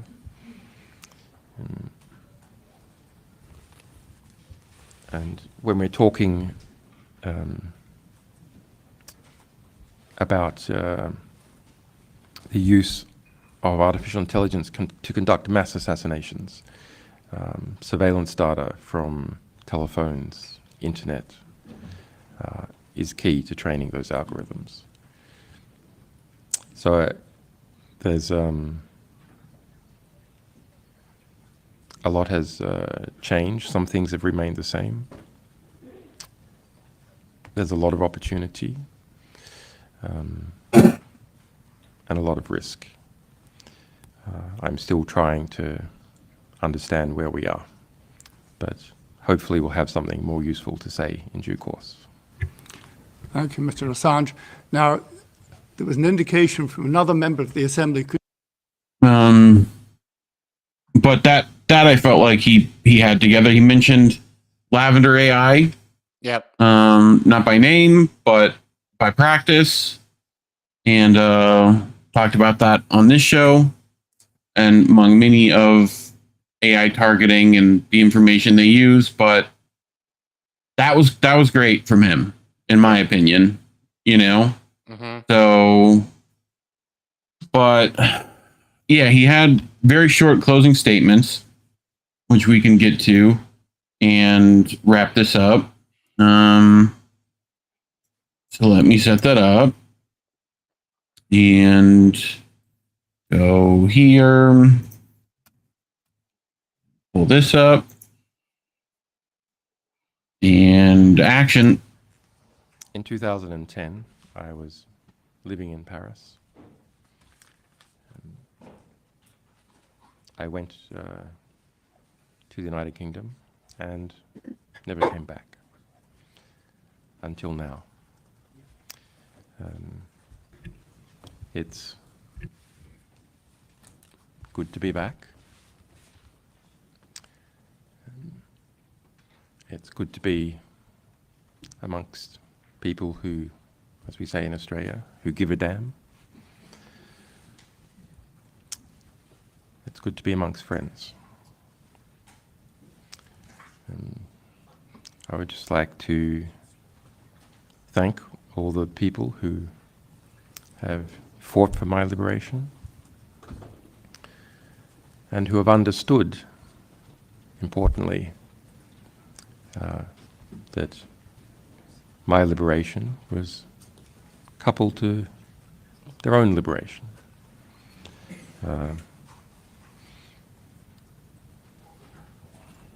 That the basic fundamental liberties which sustain us all have to be fought for, and that when one of us falls through the cracks, soon enough those cracks will widen and take the rest of us down. So thank you for your thought, your courage in this and other settings, and keep up the fight. Well, that was the hearing. I did want to mention they had one of the UK rapporteurs ask about his said specifically, you know, that torture is a serious accusation. Do you have any evidence that Belmarsh tortured you? Right? And like Julian didn't really answer that. And he tried to follow up, and the guy was like, well, we told you one question each, pretty much. And they moved on. And that was the UK guy. Right? So I don't know whether that's plea deal stuff that Julian didn't want to answer, or if he just chose not to answer, or, you know, didn't even think about it, whatever. It seemed kind of targeted from the UK guy, but, you know, I forget the rest of the question about what it pertained to. But yeah, I mean, that was his statements, but next day happened, Care Bear, and let me go to that. So, this was at the end of it. Was you got a nice little standing O from the crowd? That's always nice, you know. So, but next day, so they voted on the resolution, the detention and conviction of Julian Assange and their chilling effects on human rights. 88 in favor, 13 against, abstentions, right? Denver Assange. Finally, it is admitted that Assange was held as a political prisoner, which means he should have never been held at all, and that extradition to the U.S. would have indeed violated the UK treaty. So I'm not sure what this does yet. Right? Yeah.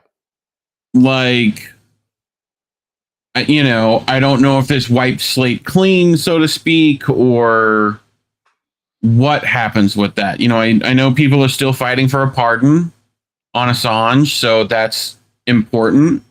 So again, you know, recognizes political prisoner. I know Misty kind of put up, obviously, on Twitter that was the case, and that we've been screaming about it forever. So Juan Passarelli, this is a huge win. If you look at the definition of political prisoner, Julian Assange in his case fulfills the definition. Avostador told the assembly he was convicted for engaging in acts of journalism. This is a clear instance of a politically motivated incarceration. So, again, I don't know how much power this council has and to what effect this will actually do. We'll definitely keep our eyes peeled on what that has. But yeah, you know, I'm interested to see what more Julian has to say in the coming months, weeks, years, you know. and who he talks to and information he gets. And I just hope that maybe he'll be a little bit more open to kind of share a little bit more other than like what he shared here. And people in the chat said, you know, you have to watch the whole thing in order to do it justice. So maybe I probably should do that just to have a better understanding of, you know, probably how Julian was probably feeling and just the way he was speaking here. Yeah. So that being said, though, I do feel like, again, people were waiting for a statement from him for months, only for him to kind of come with this, which, again, understandable. I think people just expected something else, you know, from him. And sure. and I think considering the circumstances, it makes sense. So that's why I want to be very careful and not judge Julian at all, because like I said, most of us will never be in the position where has Yeah. been. And we don't necessarily, I don't necessarily know the choice I would necessarily make in that instance either. But as I said, I do want to validate what people were hoping for, myself included. Sure. But you know, but you're right. I think what does this mean? We'll see. But my hope is it'll be more than something just a symbolic, sexy nod that Yeah. we get it, but we're not going to do anything about it. That's right. Or don't have the power to do anything about it, or don't, you know. I just hope this leads to something more in terms of, and we'll see, but leads to something more in terms of not being in jail for essentially telling the truth on our leaders. Yep. Well, and I don't know to what degree he's been, you know, yeah, like as far as not mentally, because I think generally he's together, you know. I mean, like the people around him and the information he gets, right? You know, there's been issues with WikiLeaks, you know, generally. Like, again, I just hope he's around the right people, talks to the right folks, and gets a chance to, like, reconnect to the journalists that he was a part of, you know, and who worked on this case for so long. I think that's an important thing.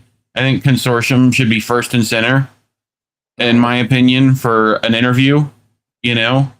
So I hope we just hear more from him and see, you know, how things go for him and what stuff he can learn while he's free, essentially, so to speak.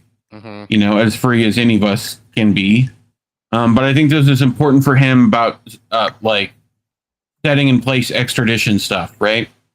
You know, so, and I think that makes a difference here. To say that he was a political prisoner, that means the UK treaties might still hold some merit. We'll see, because it seems like they can just throw those out whenever they feel like it. But yeah, I just, you know, felt like it was important to make sure that we all witnessed that and made our own opinions, you know. So, but as always, you know, this is why we're demonetized. You can scan that QR code on your screen. Go to code-fee.com/indienewsnetwork. As always, links to donate are in the description below. Give us a little dollary dues and help us keep the lights on. But if you can't do that, you know, just do all the normal stuff that every other YouTuber asks you. Like and subscribe, hitting the share button, leaving comments. You know how it goes by now. We got to have that engagement for things to go well. So get on it. We're working on getting to 3K. So make that number go up. But otherwise, thanks for watching. To the chats before we head to your story. Yeah. What do you got? I think I have to go from from where we are now and work backwards. Yeah.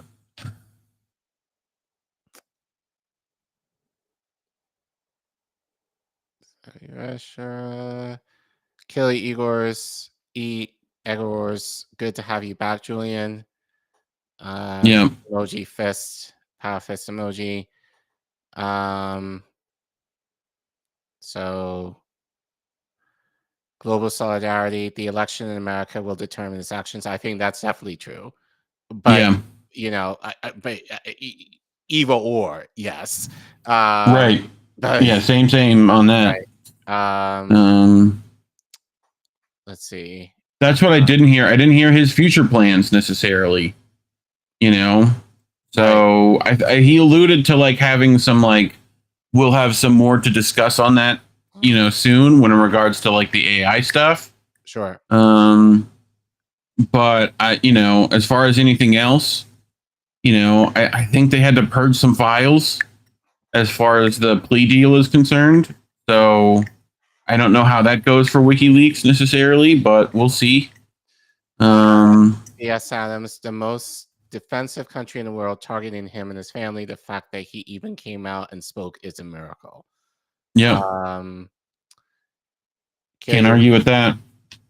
Egregors, I really thought based on my calculations that Assange would die in prison. I thought so too. Never underestimate the random. Let's see. Egregors, again, lots of dads are in jail. Not necessarily for what Julian was doing, but I was in tears of joy when I heard the news Assange was free. A lot of us were. Taylor Orger said, I'm sad he walked out seeing a genocide, a thing he warned about. He did not. Okay. He did not like that. That is something he did. You know. Yes, Adams, he was in Belmarsh for 5 years and without internet access in the embassy for at least the last year. Think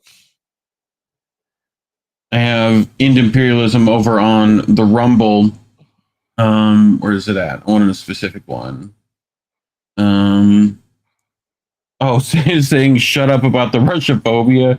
The UK detained Medhurst. You know, essentially like poking at Assange on that. I guarantee that's Stella. Stella's, you know, friends with Navalny, quote unquote.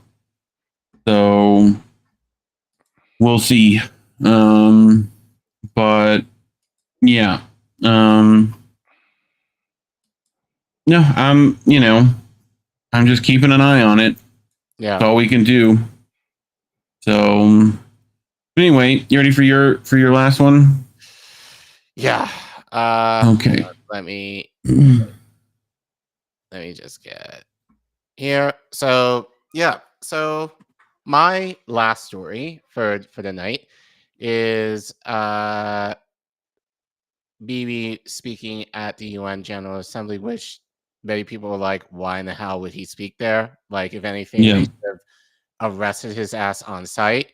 But of course, we know the UN doesn't do shit, or I argue really cares in terms of human rights or anything like that. So Benjamin Netanyahu. So yeah, so he basically tainted the halls with his propaganda, and I guess shortly before he made a call, I was like, bomb Lebanon, and that's exactly what happened.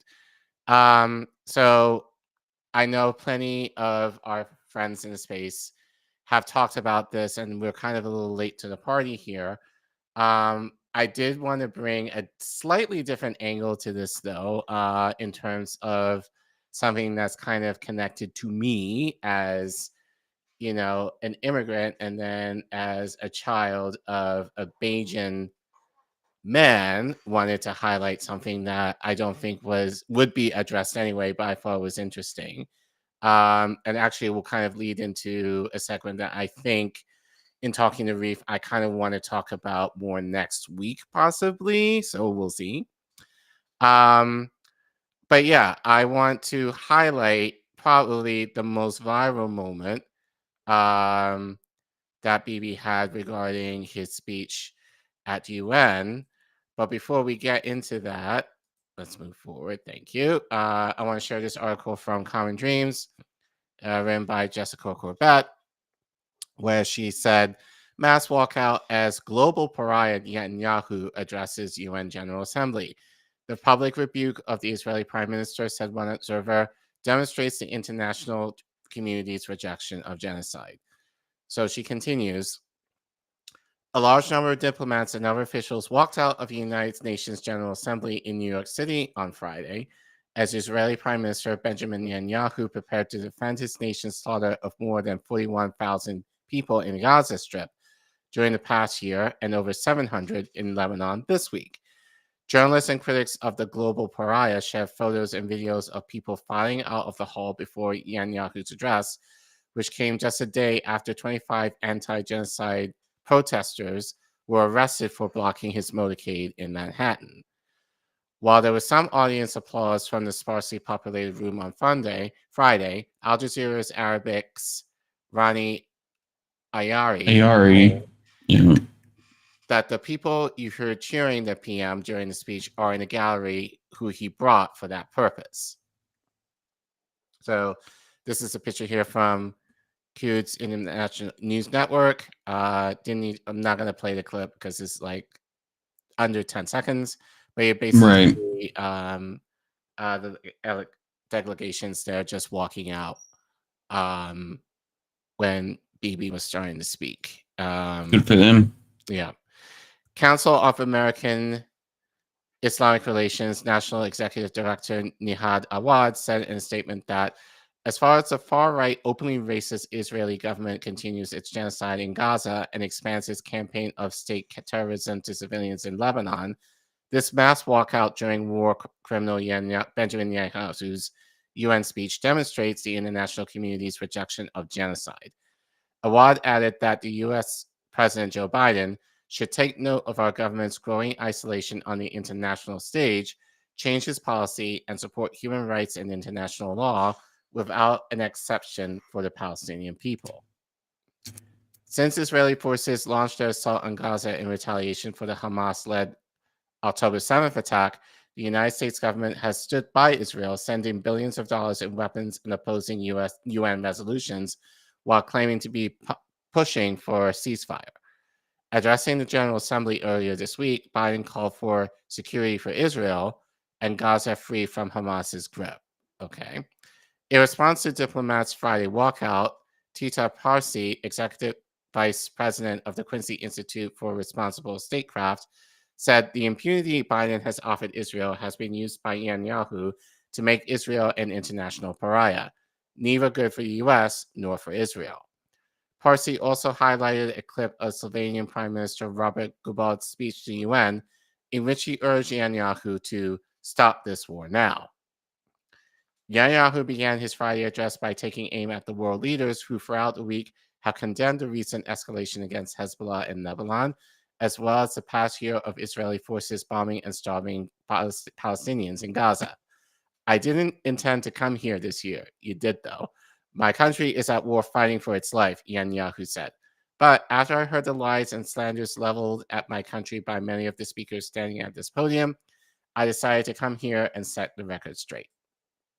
Armed with more of his infamous maps of the Middle East, the right-wing leader went on to claim that Israel seeks peace while also waging to wage war on Hamas-governed Gaza until total victory and telling the tyrants of Tehran that if you strike us, we will strike you. So speaking of, so I do want to play the clip, again, the most viral part. So BIBI loves his maps. I think we talked about the Greater Israel or the new Middle East map showed at an event like this, I think about over a year ago. So now he has two. And just to show what a racist fuck this person is, let's play the clip. Ladies and gentlemen, as Israel defends itself against Iran in the Seven Front War, the line separating the blessing and the curse could not be more clear. This is the map I presented here last year. It's a map of a blessing. It shows Israel and its Arab partners forming a land bridge connecting Asia and Europe between the Indian Ocean and the Mediterranean Sea. Across this bridge, we will lay rail lines, energy pipelines, fiber optic cables, and this will serve the betterment of 2 billion people. Now look at this second map. It's a map. Look at the second map. It's a map of a curse.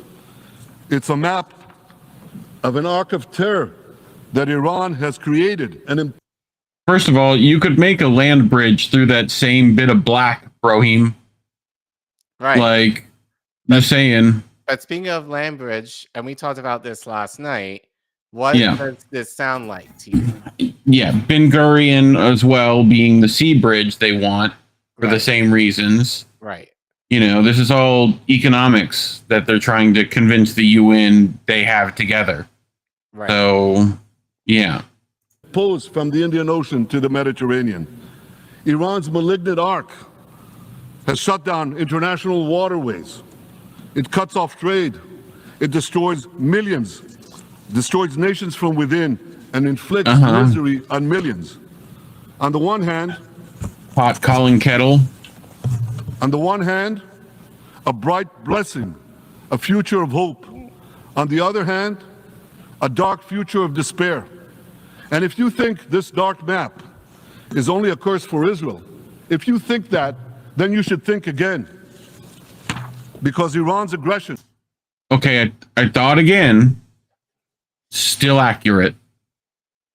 Like, if it's not checked, will endanger every single country in the Middle East and many, many countries in the rest of the world. Because Iran seeks to... Who's bombing 3 countries in the Middle East? It's like every sentence I could fucking call out, you know? Right. To impose its radicalism well beyond the Middle East. That's why it funds terror networks on 5 continents. That's why it builds ballistic missiles for nuclear warheads to threaten the entire world. Because Israel doesn't have those. The world has appeased Iran. It turns a blind eye to its internal repression. It turns a blind eye to its external aggression. Well, that appeasement must end. And that appeasement must end now.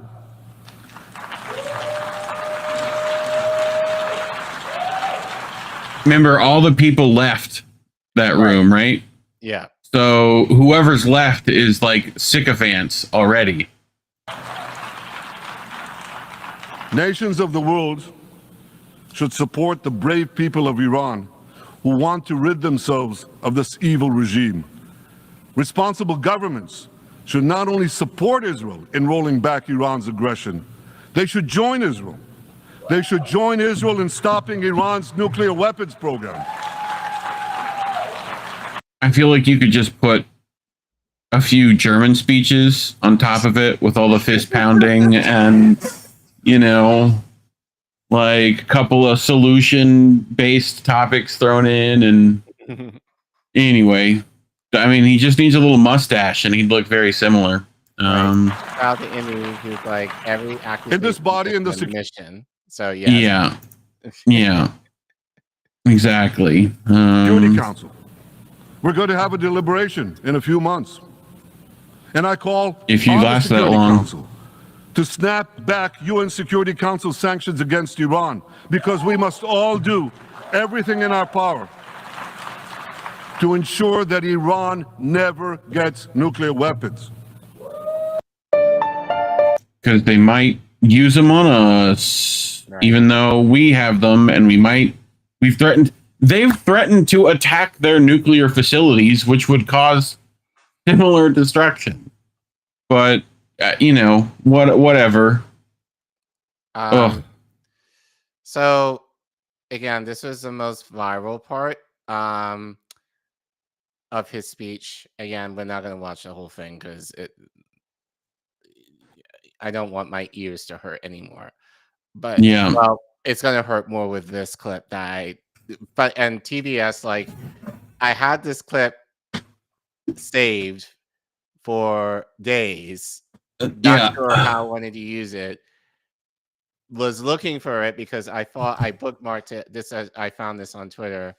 Yeah. Only to realize, like maybe 2 hours later, as I was prepping last night, that I did send it to Reef in our private Discord. The only thing was, I imagined this is BB, by the way.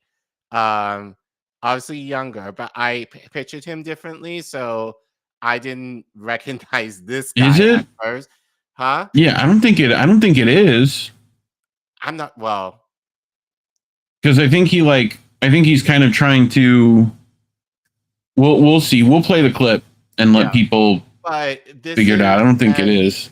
This and all might be a future segment in terms of, like, essentially BB's brainwashing against issue of the Palestinians and the Arabs in general. Yeah. A lot of that propaganda kind of came from Daddy. I think we probably should do that as a segment in its own right. But this is a reason why he's gonna straight out tell you. So this is, and I'll get into it later, but this is at the heart as to why Gaza is basically being obliterated right now. So go ahead. Mm-hmm. If we are the chosen people, who are you to tell us what to do? Who are you? Who is the international community to tell Israel what to do? International law? Yes, wonderful thing. It doesn't apply on us. It applies on any other place on earth, not on Israel. Because we are the chosen people. Don't you understand it? The second very deep-rooted value is obviously the value of we, the victims, not only the biggest victims, but the only victims around. I know many occupations which were longer than Israeli occupation, than the Israeli occupation. Some were even more brutal, even though it's getting harder and harder to be more brutal than the Israeli occupation. I don't recall one occupation in which the occupier presents himself as the victim. Not only the victim, the only victim. If to phrase here, if to quote here the late Golda Meir, whom I quoted also last time, I know, but it is so unforgettable I have to use it again. She once said that we will never forgive the Arabs for forcing us to kill their children. We are the victims. We are forced to kill their children. Poor us. And as the victim and the only victim in history, again, it enables us the rights to do whatever we want, and nobody is going to tell us what to do because we are the only victims. To this, there is a third very deep-rooted value. And this is the very deep belief, again, everyone will deny it, but if you scratch under the skin of almost every Israeli, you'll find it there. The Palestinians are not equal human beings like us. They are not like us. They don't love their children like us. They don't love life like us. They were born to kill. They are cruel. They are sadists. They have no values, no manners. Look how they kill us. This is very, very deep-rooted in Israeli society, and maybe that's the key issue. Because as long as this continues, nothing will move. As long as most of the Israelis don't perceive the Palestinians as equal human beings, we are so much better than them. We are so much developed than them. And we are so much human than them. As long as this is the case, all our dreams, and we have some dreams, and I'll get to them, all our dreams will never become true as long as this core issue will not change. I sense sarcasm. You know?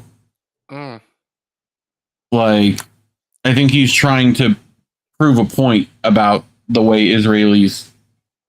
Again, it would help to know who that is. Yeah. You know? But I do feel there's some, sarcasm or not. Yeah, he's being accurate about what they feel like, you know? Yes. Like, so. But what kind of tripped me up was like the victim Olympics. Yeah. In terms of, as a Black person, when we talk about what happened to us in terms of slavery, like the argument usually white people make is get over it. That happened to you a long time ago. Like, you're free now. Like, you're not under that same thing anymore. You're no longer a victim. Stop playing the victim. Stop being, but for an Israeli, it's almost like the opposite. Not to say like they have to relish in their victimhood, but it's almost like they get more sympathy in terms of like the Holocaust primarily, but then like, Yeah. but he's right in terms of like the victim mentality is what kind of causes the Zionist view to basically be like, oh, we have a right to essentially do whatever we want because we were victimized. So we can do whatever seemingly without any consequence. So I think that was kind of the interesting thing there. But but we've talked about this on other segments before in terms of the propaganda that is being imparted in Israeli children, like Yeah. in terms of their feelings towards Arabs in the region in general, like they're better than them, more developed, so basically they are the savages, as we were called once upon a time, and probably still. Yeah. So, but I thought that was kind of an interesting contrast to what BIBI was saying without necessarily saying it, because he knows that if he said that, well, he said some stuff like that indirectly. Very similar, right? But it hasn't necessarily been reprimanded for it in the way that he probably should have. Yeah. So going off of that, so BIBI left. Right. And then shortly after that, we have Mia Motley, who we've talked about before on the show. She is Prime Minister of Barbados, the island of my dad's side of the family. She did, I think she spoke for about half an hour. So we're not going to watch her whole thing.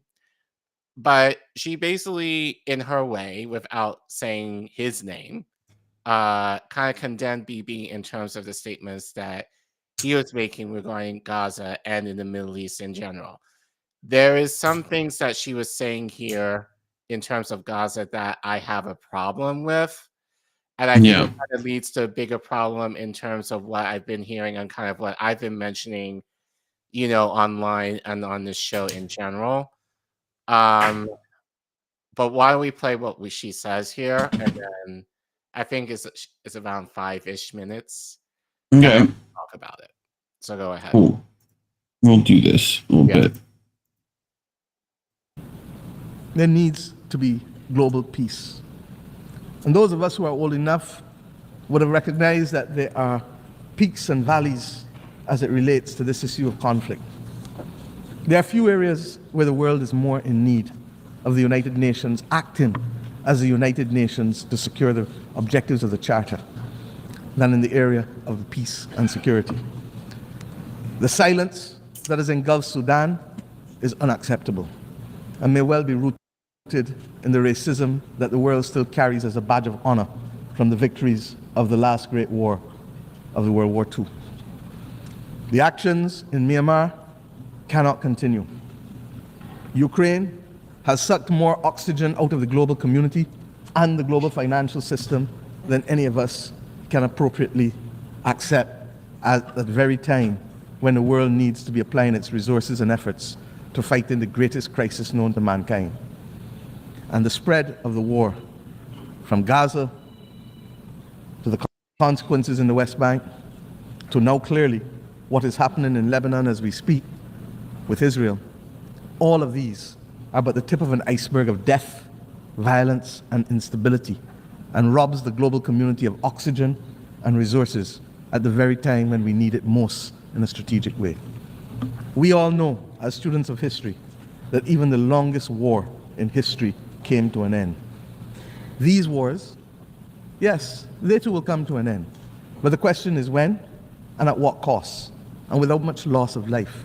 With how many children not being able to be either given the chance to live or will now live with memories of war that will affect their every action for the next 60, 70, 80 years of their lives. Innocent people are paying the price with the one thing that is theirs to give, and they don't give it willingly. It is their life. Unless we address the root causes of these wars, one by one, and the manners in which they are being sustained and financed, we will never know anything else other than war and rumors of war in these theaters.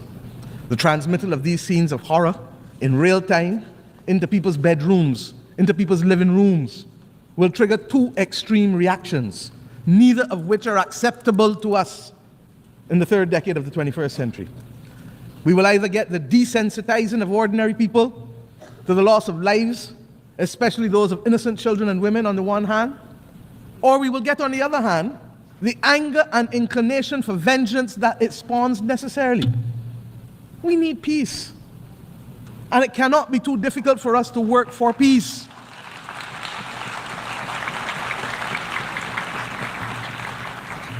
It is the same Bible that tells us in the stories of the Old Testament, much which has guided many people across this world. But when we turn from the Old Testament to the New Testament, it is Romans that says to us, vengeance is mine, saith the Lord, not any country, not any human being. So that the Bible can't be used as a convenient aid when it suits us and rejected when it doesn't. In the midst of this maelstrom, we were very clear. My country took the step this year of recognizing and establishing diplomatic relations with the state of Palestine, in spite of having supported a two-state solution since 1969. Maybe don't support that then. And we did this because it is clear to us that the state and people of Palestine, human beings, are entitled to full recognition by integration into and support from the international community. The Charter does not say we the people, with the exception of any one group from any one part of the world. We join with others, therefore, in congratulating the state of Palestine in taking their seat among the United Nations member states as they did on the 10th of September of this year. And let me be clear, we condemn the actions of Hammas on October 7th. But we equally and strongly deplore the humanitarian catastrophe in Gaza, which is the result of the disproportionate use of force by Israel. There's no justification for it. And that is why treaties exist governing the rules of engagement for war, because we as human beings learnt better and know better and committed to better. A two-state solution, no matter how elusive it may appear to be now, is the only answer. And I've said already this week that we have known difficult battles in mankind's history. But when we were in it, we didn't think we could achieve it, but we did. We abolished slavery. We removed apartheid in South Africa. These battles are not beyond our creativity, our capacity, and our resilience to resolve them. Similarly, we insist that the killing in Ukraine really has to stop. The people of Ukraine must be allowed to live within the internationally recognized boundaries of their state in peace and freedom from the threat of use or force. And as I said, it is sucking too much oxygen out of the global financial system, and countries that should be the beneficiary of aid are being told that they may have to wait in the interest of the defense of others because of war. I say to us truly, there has to be a singular commitment to build a peace. Truly. Thoughts, Reef? A couple. First, I'll bring this just as thought. Let's see if it will let me do that easily.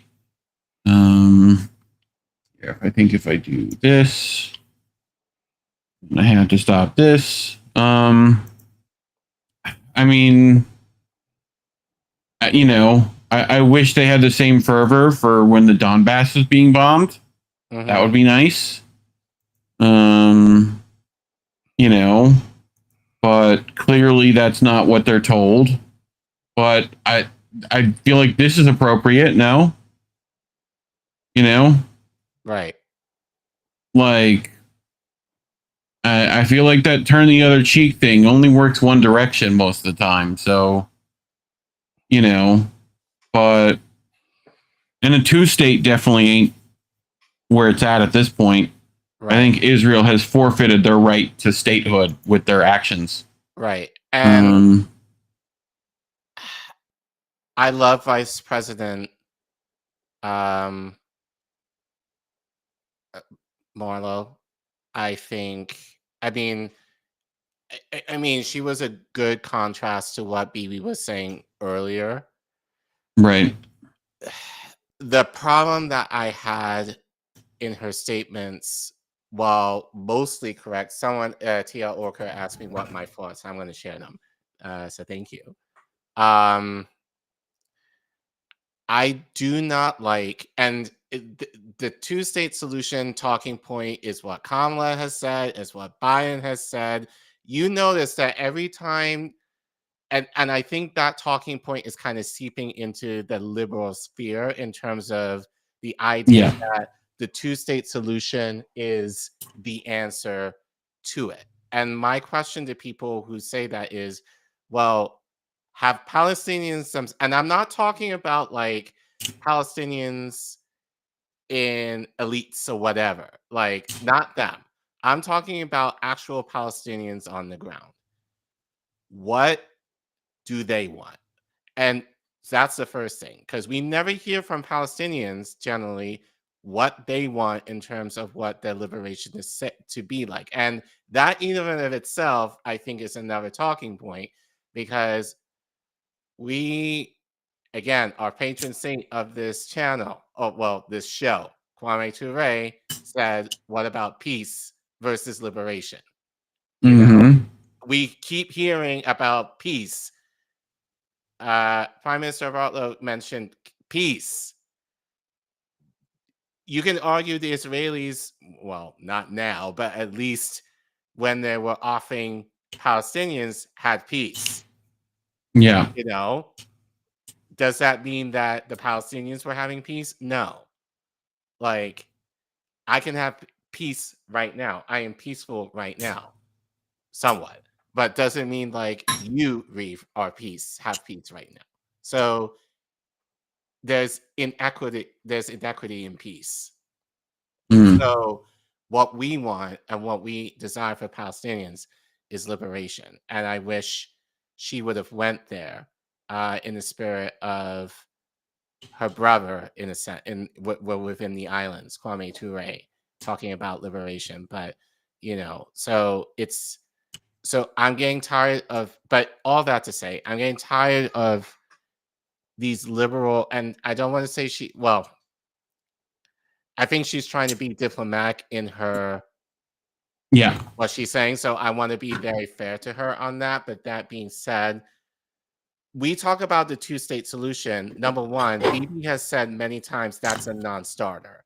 So how in the hell can you expect to get a two-state solution from BIBI when he's even said, no, that's not happening?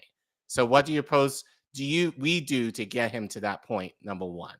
Number two is, again, what does that look like? We talk about it as such a nebulous thing, but there's no explanation what it is. And actually, I was telling Reef, I think we definitely need to do a segment on this to kind of unpack that a little bit more.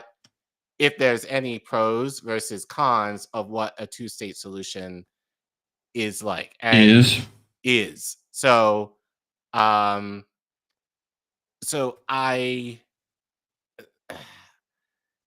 I'm kind of disappointed. Again, I get what she was going for in saying here, but a two-state solution isn't going to be the answer. And I see people in chat are like, that is gone. Like, we are beyond a two-state solution at this point. So, but that's the talking point. And I think especially assuming we have Kamala Harris as our president in the near few months, that's what the talking point is going to be: a two-state solution, a two-state solution, a two-state solution. And people are going to get that in their heads, but they have no clue as to what that is or how we're going to get there, which we're not, because we continue to send weapons to Israel and they continue to bomb the region like it's nothing. So You got a bit more from her, I think, right? More from her, and indulge me a little bit. This is for my FBA and ADOS community. Shout out to you all. I know you hate my guts, but I don't care. They love you. They're fine. No, they do not. And I don't really care if they love me or not. But she brings up another important point that's important to that community right now, that I thought was interesting, but I want to kind of share it in terms of conversations that we've had regarding this topic in the past, Reef, and then just with our friends like DJ Nice, we've had this conversation with him. But she brought this up, and I thought it was kind of interesting. So this is kind of off of where we were going. So this is kind of a little off topic, but more of a react part, if anything. But I didn't want to kind of mention this in terms of a conversation that I've had maybe within the last month or so. So while we play this part, this will be fairly short, I think. So Okay. go ahead and play it. My friends, we are reminded that 2024 is the final year of the United Nations Decade for the People of African Descent. Much has been achieved, but the recognition, the justice, and the development for people of African descent that was promised by this decade has, to say the least, not yet been fully realized. And it is for this reason that the Caribbean community joins the growing chorus, and my own country in particular, for the immediate proclamation of a second decade to complete the unfinished work and address the matter of reparations for slavery and colonialism.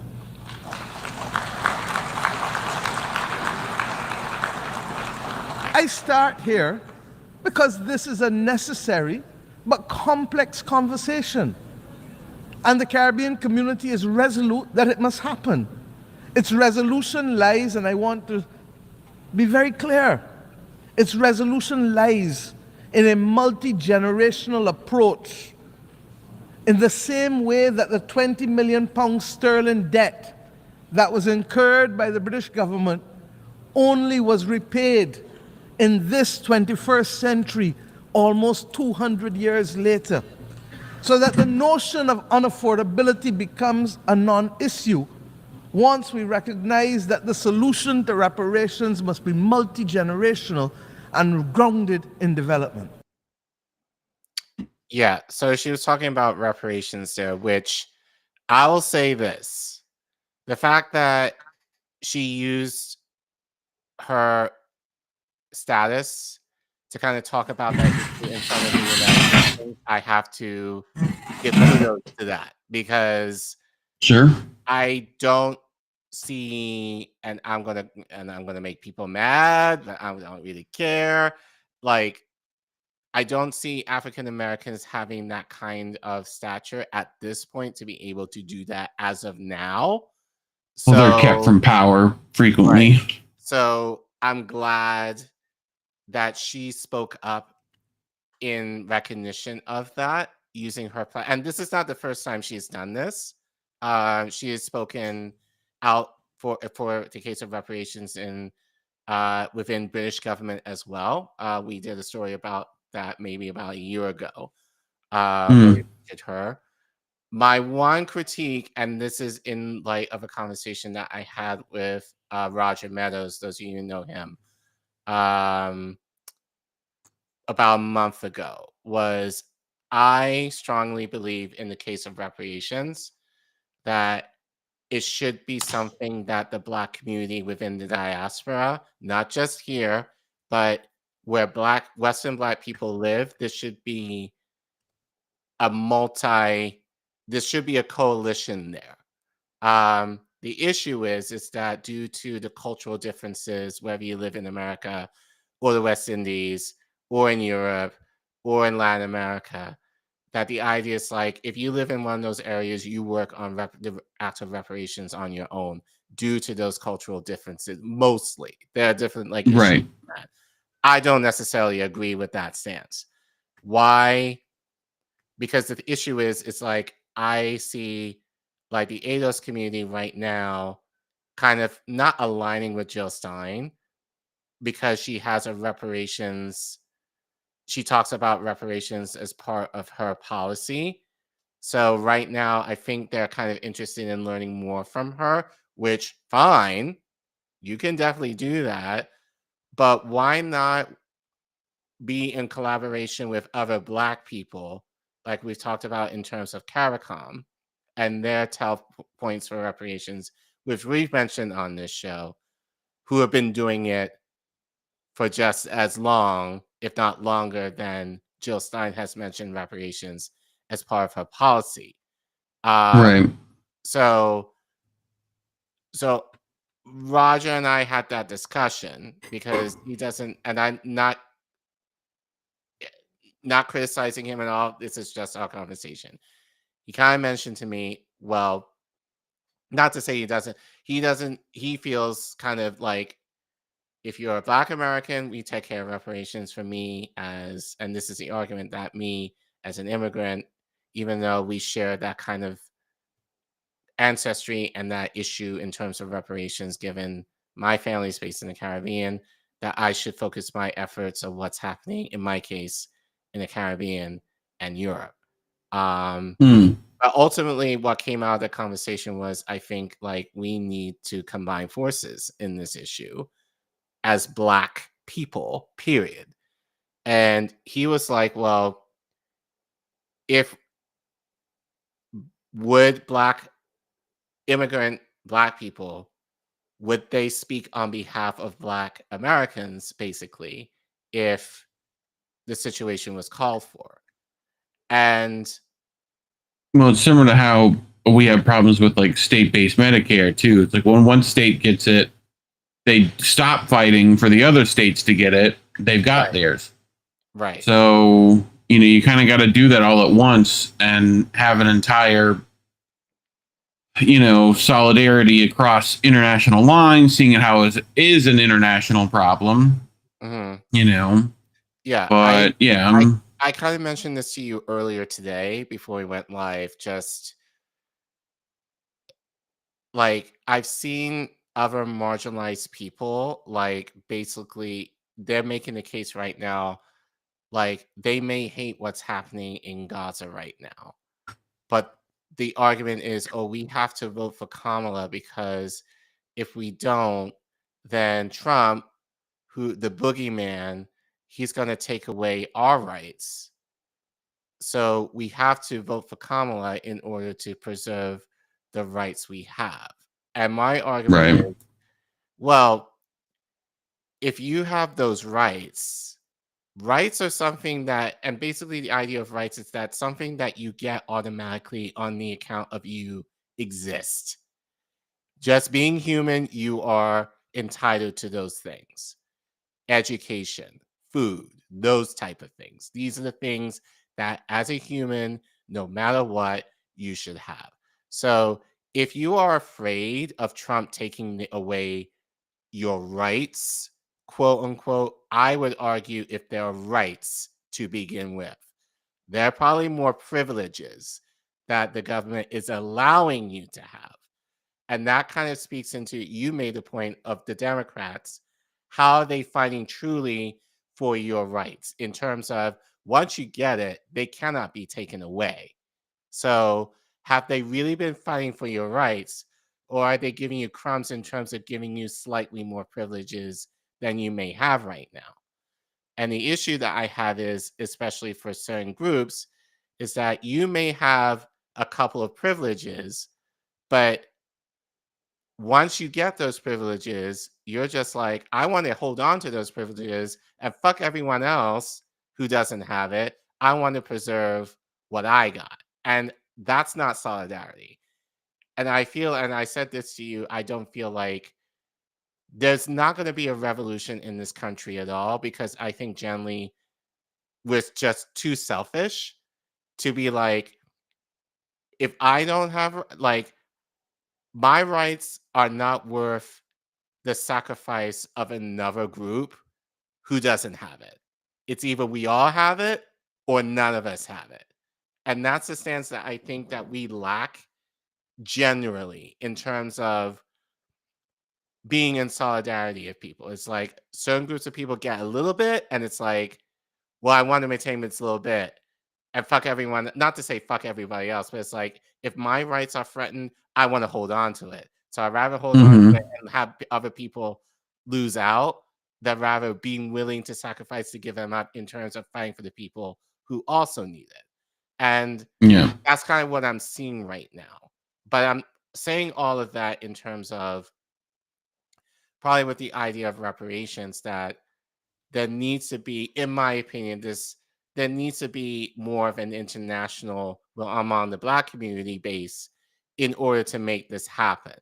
And it's just sad to me that it's like CARICOM has their thing, the ADOS FEA group has their thing, which is kind of even nebulous to me, but I don't know, but we're just so separated. And when it's all tied eventually to the same corporations that have gone rich off our backs, that have benefited from our labor, and we're not necessarily combining forces, because as I say, this country became independent 100 years after the first slaves were brought here. So to all the Black Americans, your issue is not just with the American government. Your issue is also with the British too. So if anything, you should be aligned with what CARICOM is doing and what Black people in Europe are doing or trying to do in terms of the reparations that you are seeking, because I'm sure many of your ancestors were British themselves. So, well, where those crown jewels come from? Right. Uh-huh. Exactly. But a lot of these people will kind of deny that heritage or that ancestry. So whatever, you can believe what you want, but as the scientists say, we all come from the same continent once upon a time, or at least our beginnings come from the same continent once upon a time. Yeah. So I don't know. I just thought it was very interesting because, like, we talk about reparations a lot, but often we talk about them in terms of Black America. And I just wanted to share the perspective of a Caribbean woman talking about them. And like, she mentioned joining the chorus, but I really wish she was a little more direct in saying the diaspora at large, which I think would mean a lot more to an FBA or ADOS possibly. So I think that she kind of missed an opportunity to be more inclusive there. But that being said, I do appreciate her speaking up for reparations in terms of having the platform and the status that she has to speak about it in the United Nations. What that's going to do, who knows? But just wanted to highlight that a little bit. Well, no, I'm with you. So, but yeah. Yeah. So as I said, I'm thinking in terms of this segment, we probably need to do a little more of a deep dive in what the two-state solution is and whether or not it's actually a good thing. So let us know in the comments whether you think, or even in the chat, whether we should pursue that segment and try and get people on who can speak more about that. But talking about stuff like these is why YouTube hates us and is not monetizing us. But we don't rely on YouTube. The good thing is we rely on our audience. So if you want to donate so you're able to hear segments like the ones we're thinking of doing, you can go to that link that you see at the bottom of your screen, or you can use your phone to scan the QR code if you use your phone, or if you're in chat on YouTube, you can go to !donate to type that in the chat, and the link will pop up in chat where you can also donate. As we say, YouTube suppresses us heavily because we're not advertiser friendly. We don't talk the good stories that will bring them money, but we're not interested in money necessarily. We're interested in, giving truth and information to you all. So please don't forget to like and subscribe to us. That really helps us in order to fight suppression. And please share our content, especially the things that you think are very interesting that you want your family and your friends to have more information on. And be sure to leave a comment. We do read them. We sometimes get stories out of your comments. So connect with us and tell us maybe we should talk about this, and we will see if we can try and do it. And help us get to free K. We've been growing steadily over the last few weeks, especially. So we definitely want to continue that momentum going in order for the algorithm maybe to recognize us and push our content more. And as always, we appreciate you guys, and we love you, and thank you for watching. Yeah. All right. Well, we're almost to our last story. Yeah.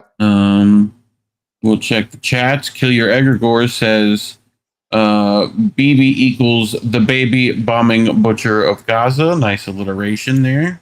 Yeah. Good for you. But what else we got? The boss man showing his stupid graphic. TL Orca. Yeah. Apps, man. So he took it from Congress as driving me Macy. Yeah,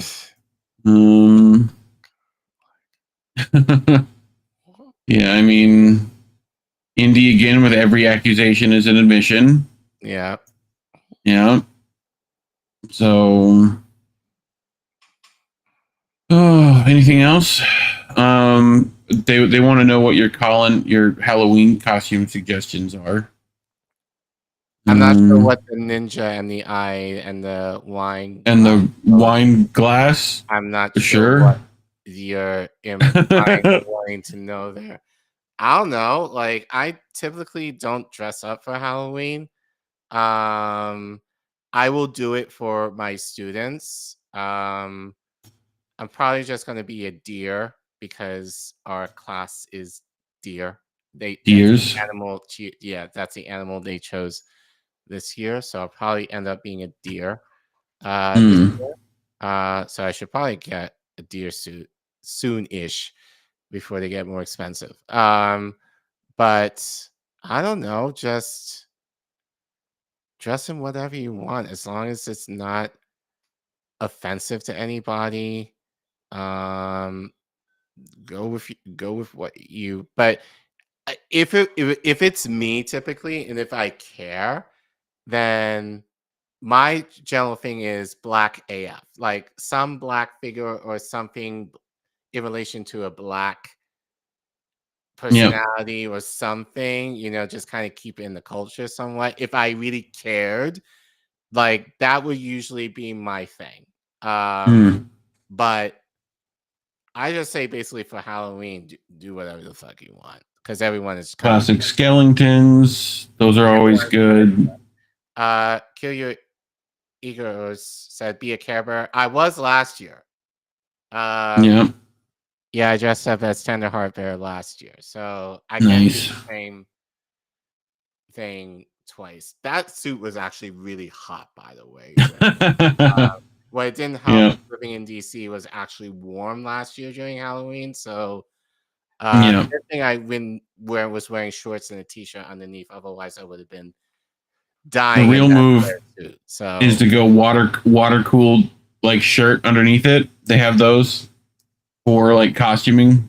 Very good.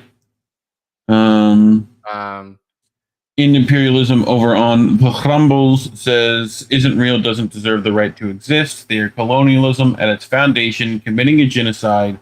One state solution, disperse, isn't real. Hands off Palestine.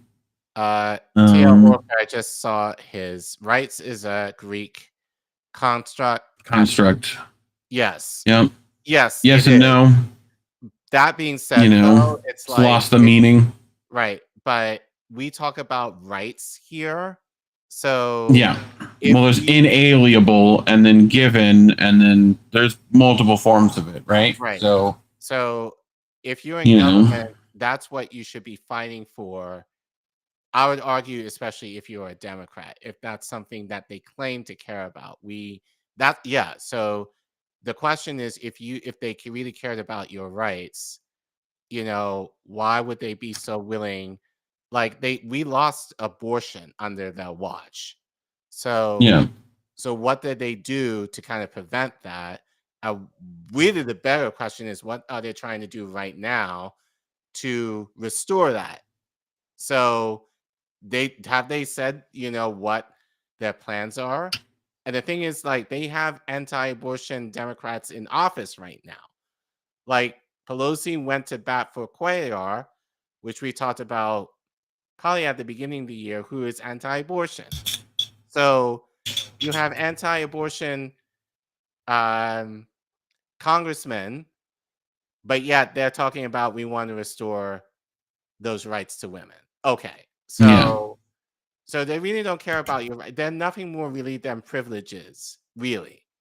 because as I said, to them, to them, you know, but we determine them as the things that we get scared because they're in the threat of being taken away, which I argue aren't really rights at all, because those are things, as I said, are things that as a human being you should automatically get. That should be like the grand prize.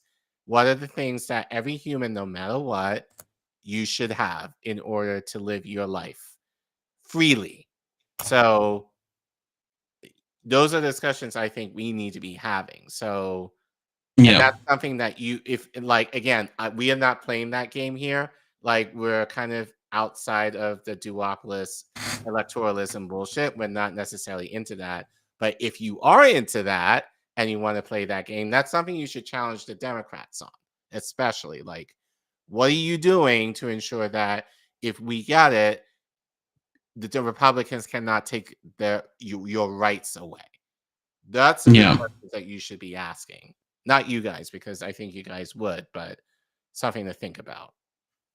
Well, all right, let's get to our next one. And, well, I brought this, Collin, because I have spoken a couple of times about, look into who started Hamas, right? And yes, I might be incorrect. So, I brought this to kind of, fix some of that. So this is from Robert in Lakesh. Right. Make sure I get that right, because I always want to revert back to how I said it before. Over at Mint Press. And he pulled this out. He's got some video to go with it. So we'll let him intro this a bit.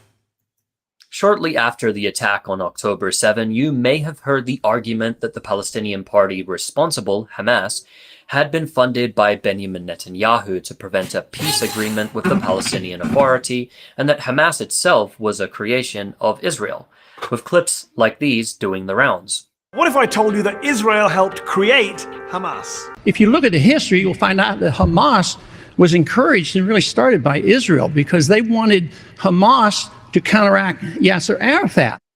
But what if I told you that Hamas was not created by Israel, and that this idea is an exaggerated misinterpretation of history? Yet, if this is the case, then where do such claims come from, and is there any truth to them? In order to answer these questions, we have to go back to 1973, when a Palestinian member of the Muslim Brotherhood named Sheikh Ahmed Yassin started the Mujama al-Islamiyya, an Islamic social organization that would aim to push a conservative interpretation of Sunni Islam inside of the Gaza Strip.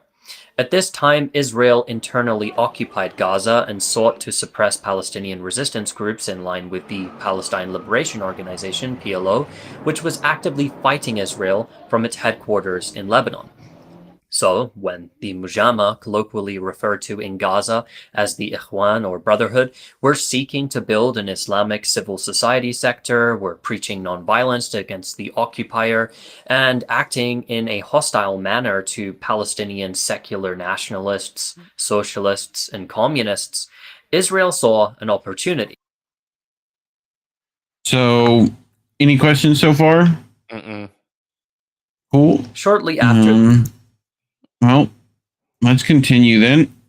According to reports from the Washington Post at the time, Israeli occupation forces showed leniency toward Mujama activists.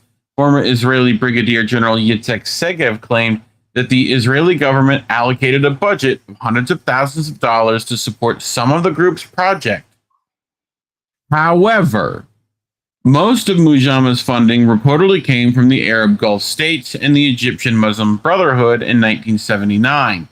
Israel formally recognized the Mujama as an official organization, allowing it to operate freely without interference from Israeli authorities, right? Okay. So, the evidence has frequently been cited as the basis for claims that Hakrat al-Muqawama al-Islamiyya, or Hamas, was a creation of Israel. Also, clap for me for getting that one right. A closer examination suggests that the conclusion likely arises from a misinterpretation of historical events.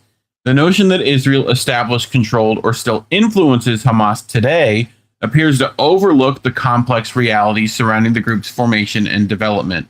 In reality, while the Mujahideen initially operated under the influence of Egypt's Muslim Brotherhood, aiming to establish a Palestinian branch to Islamicize society and provide essential services, the group encountered significant challenges. These obstacles eventually led to a shift in its strategy, pushing it away from the original goals it had been created to pursue.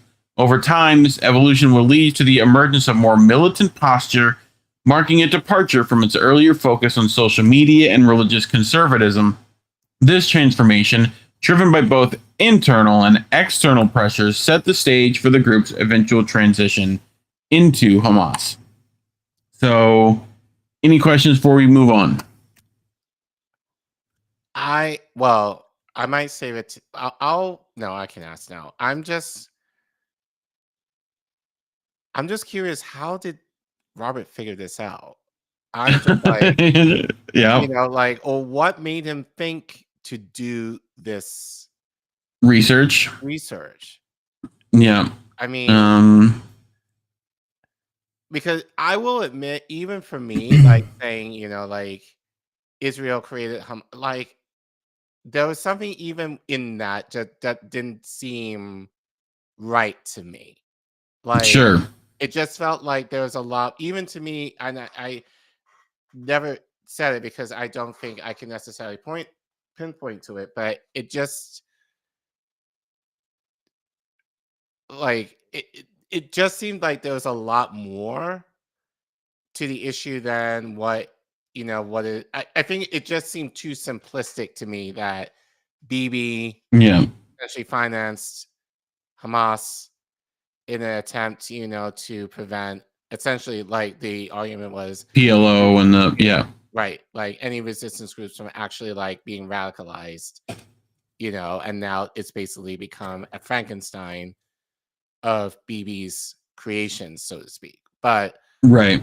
I just felt, even in saying that, it was just kind of there seems to be a lot more, as there usually is, to the issue than what is being presented. Even in this, people are not necessarily saying that BB essentially kind of created.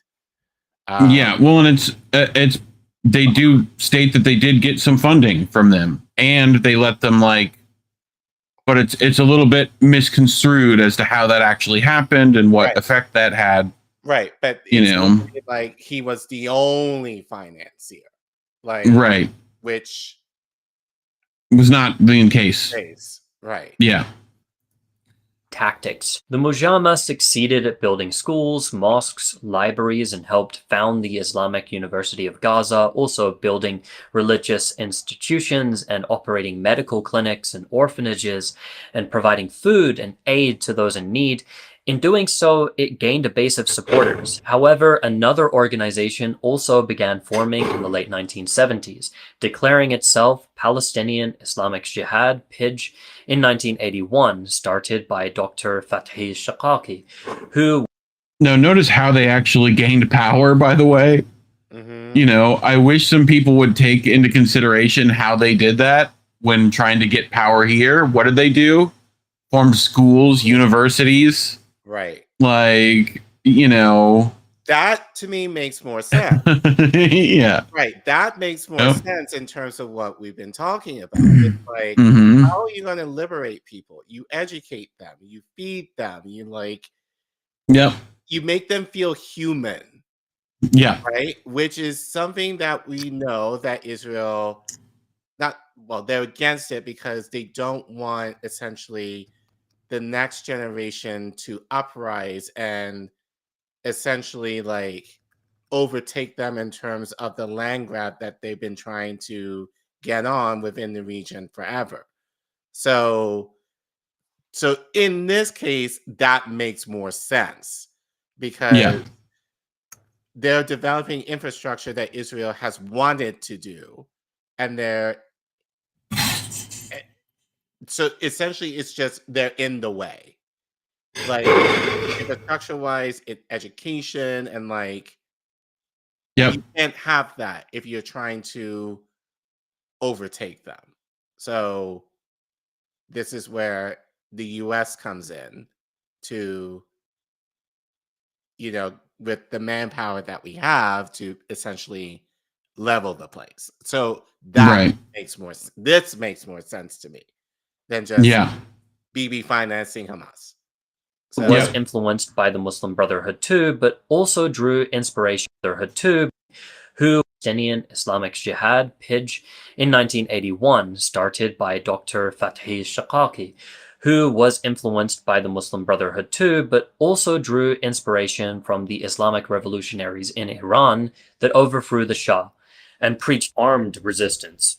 Prior to the Israeli invasion of Lebanon in 1982, mass protests also broke out in Gaza and the West Bank, as the occupying forces began to become more extreme in their methods of violence in the occupied territories. Following the defeat of the PLO in 1982 in Lebanon, after Israel killed around 20,000 Palestinians and Lebanese, later overseeing massacres of civilians in refugee camps like Sabra and Shatila, at a time when the PLO fighters had fled to North Africa, many PLO-aligned members switched to support PIJ. While the Mujama argued its belief that uniting the Muslims and creating a perfect Islamic society was an essential precursor to overthrowing the occupiers, Palestinian Islamic Jihad was preaching armed resistance, sometimes causing street clashes between the two Islamic groups. In the mid-1980s, under the supervision of Sheikh Ahmed Yassin, the Mujama began to set up a security apparatus called Al-Majd, leading to the arrest of Yassin and scores of others involved who were smuggling weapons into the Gaza Strip at the time. So, yeah, that's where we stand. Let's continue a little bit. So, in 1987, in reaction to Israel's illegal occupation, the first Intifada erupted across the West Bank and Gaza Strip. This mass uprising, initially characterized by widespread nonviolent protests, escalated tensions between Palestinians and Israeli forces. Notably, an armed clash between PIJ fighters and Israeli forces in Gaza's Shuhaya neighborhood preceded the broader uprising, helping to grow PIJ's following as the group continued to advocate armed resistance. Later that same year... But notice the uprisings were nonviolent. At least initially, yeah. So, and they probably weren't listened to, and we know the language of the unheard. So, later that same year, a significant shift occurred within the Mujama. Sheikh Ahmad Yassin, who had previously led the group's religious and social initiatives, along with others, concluded that the time had come to take up arms. As a result, the Mujama transformed, and Hamas, Harakat al-Muqawama al-Islamiyya, or the Islamic Resistance Movement, was officially born. The group's leadership embraced armed resistance, marking the beginning of Hamas as a militant and political force in the Palestinian struggle against Israeli occupation. The emergence of Hamas in the late 1980s must be understood within a broader historical and political context of widespread disillusionment and shifting ideologies in the Middle East. The group, along with other Islamic resistance movements, rose during a period of profound despair and frustration among Palestinians, similar to the way various Palestinian Marxist movements, like the Popular Front for the Liberation of Palestine, had gained prominence after the downfall of Egypt's President Gamal Abdel Nasser and the collapse of his vision of socialist Arab nationalism. In the wake of Egypt's crushing defeat in the June 1967 Six-Day War, during which Israel launched a surprise attack, Nasser's once dominant ideology began to lose credibility across the Arab world. This ideological vacuum spurred the growth of alternative revolutionary movements. One such outcome was that George Habash, who had led the Arab nationalist movement, formed the Marxist PFLP, which sought to pursue Palestinian liberation through leftist ideals. Similarly, Hamas emerged from the remnants of the Mujama at a time when Islamist movements began to resonate more strongly with many Palestinians, offering both religious and armed resistance as an alternative path to achieving independence. An ideological shift was underway within Palestine after the defeat of 1982 when Israel's military operations in Lebanon devastated Palestinian resistance forces. In this environment of rising despair and heightened Israeli repression, the social group that emerged as the Palestinian offshoot of the Muslim Brotherhood seized the opportunity to establish itself as the leading force in a new wave of Islamic resistance movements.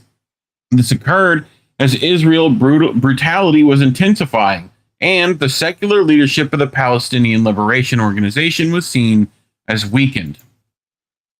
The suggestion that Israel created Hamas by exploiting the Mujahideen's activities in the 1970s and 80s ignores the broader context of Palestinian resistance.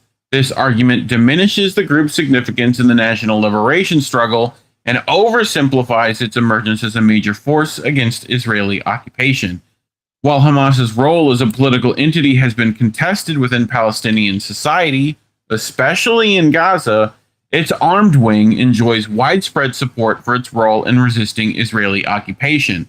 This support reflects the broader Palestinian desire for autonomy and the right to resist occupation, even amid internal political differences. That I would argue it's a liberation that they want. Yeah. And regardless of who's running the country, they still want the right to resist the occupation they are under. So, despite Israeli efforts to build localized Palestinian administrative bodies, part of a broader strategy to ease the administrative burden on the occupation and undermine the influence of the PLO, their stance shifted dramatically once weapons entered the equation. Initially, groups like the Mujahideen were encouraged to assist in these efforts, but the moment the group began arming itself, the Israeli authorities recognized the threat and responded accordingly.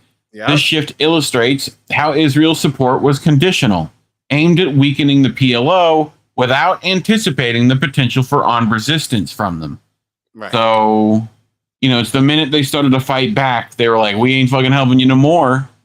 So, but Israel's miscalculation of the effects of the 1982 war in Lebanon, coupled with the belief that defeating the PLO would lead to the collapse of armed resistance, underpinned their failure to anticipate the rise of groups like Hezbollah and Hamas.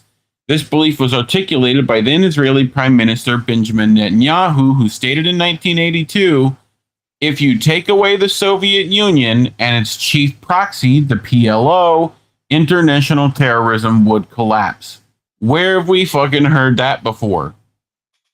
He said the same thing, right? Like, we just get rid of Hamas and suddenly terrorism's not here. Okay. However, the Israeli invasion of Lebanon did not lead to the disintegration of resistance, but instead created space for groups like Hezbollah in Lebanon and Hamas in Palestine to grow and fill the void left by the PLO's defeat. So, yeah. Any questions so far? I mean, this sounds like Black Panthers to me. Sounds like the IRA. Sounds like to that. Yep.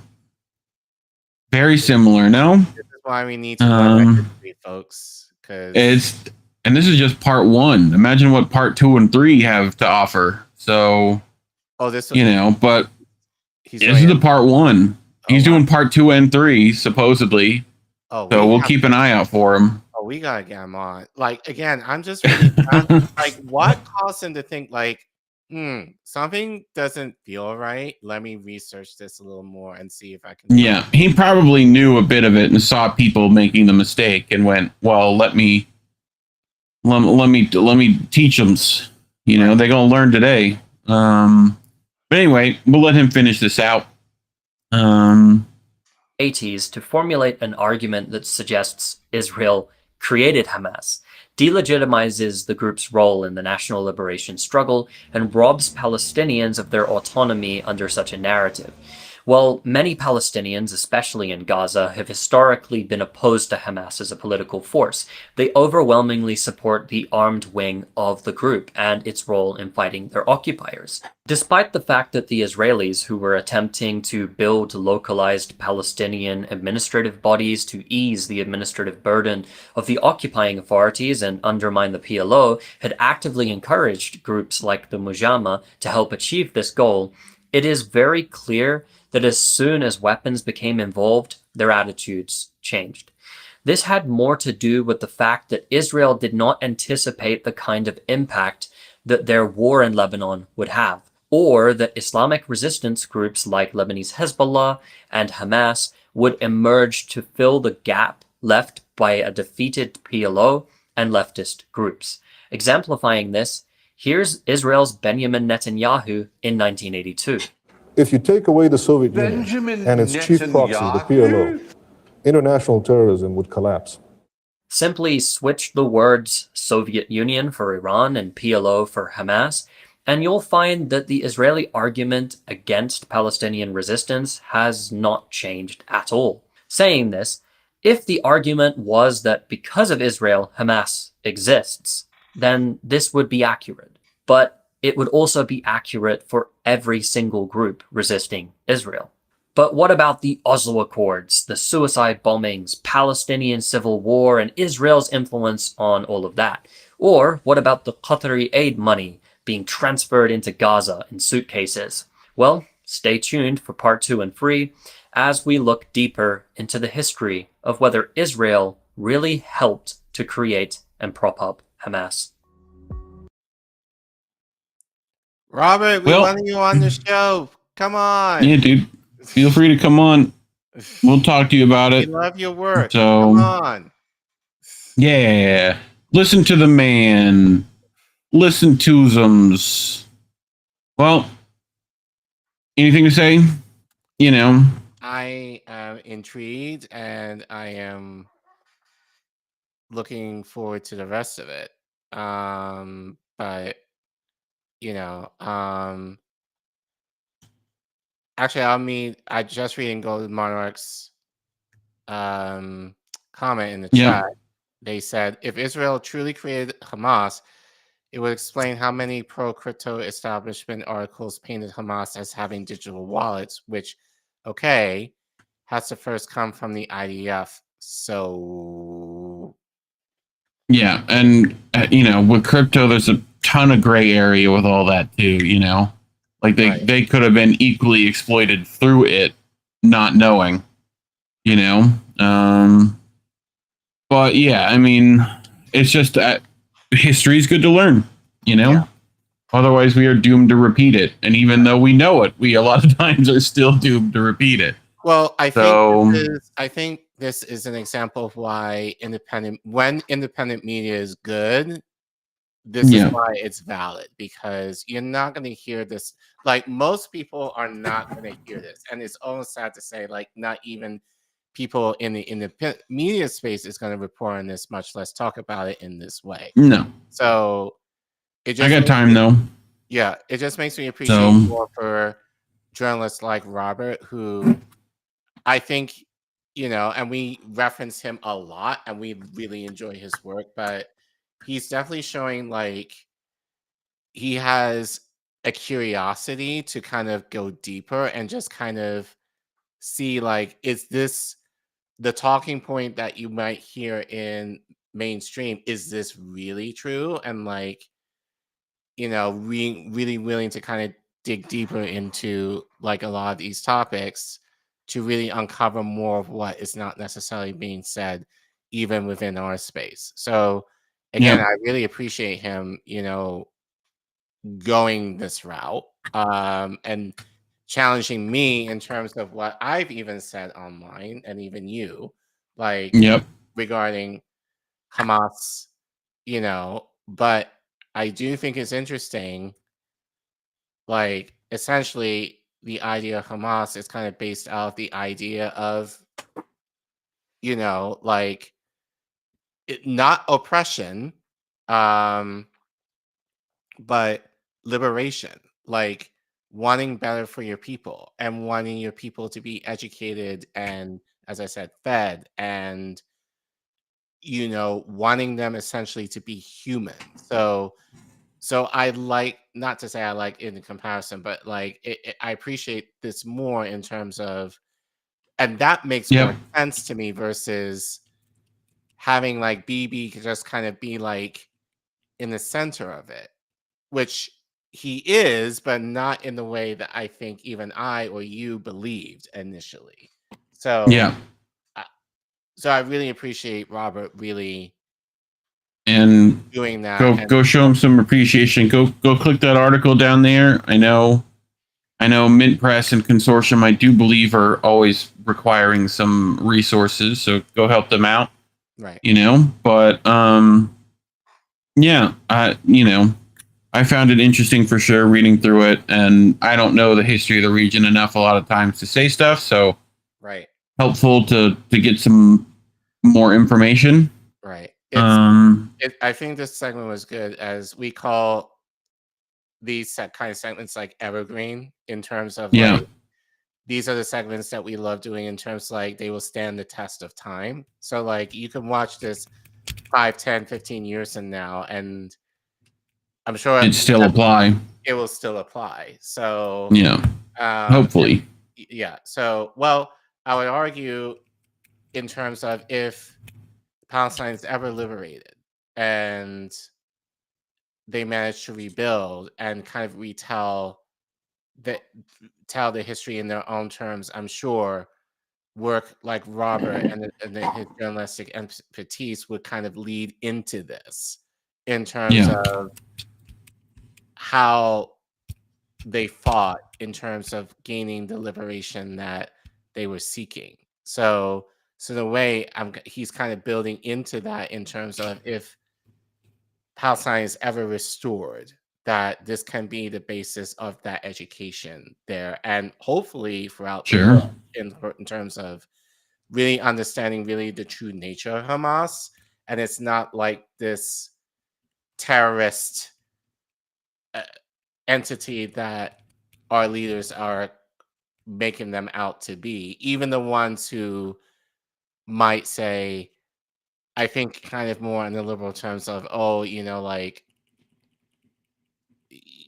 they're terrorists, but they may not necessarily be that bad type of thing, but yeah, really good. Way to go, Robert. Like I said, we would love to have you on, talk more about this. So if anyone has his contact, tag him. We would love to have him on. To talk about this more.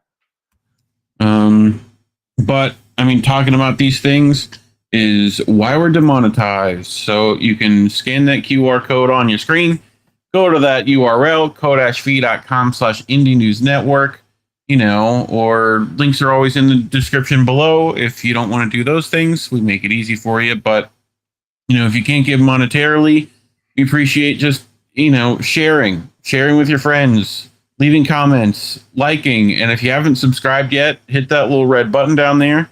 Make that number go up. We're trying to get to 3K. But, otherwise, thanks for watching. Cool. We also got merch. You guys can get yourself some merch if you want to. Indienews.shop. Hit up the little merch store we got. It's always appreciated. Anything else, Care Bear? No, I mean, it's a late night considering our late start, but no, I think that's it. So I gotta figure out what's going on with Restream so that we can use OBS next week. But otherwise, this works, and it's a alternative. So if need be. So anyway, what's coming up this week? Do we know? So I forgot to message but I would imagine Politically Homeless tomorrow night. Now they're on twice a week, at least for now. So they'll be on tomorrow night at, I believe, 6. Politically Homeless tomorrow night at 6. Angel in the afternoon at 7 on Friday. Wrestling Talk you know, I should just pull this up because I never remember. I am so bad.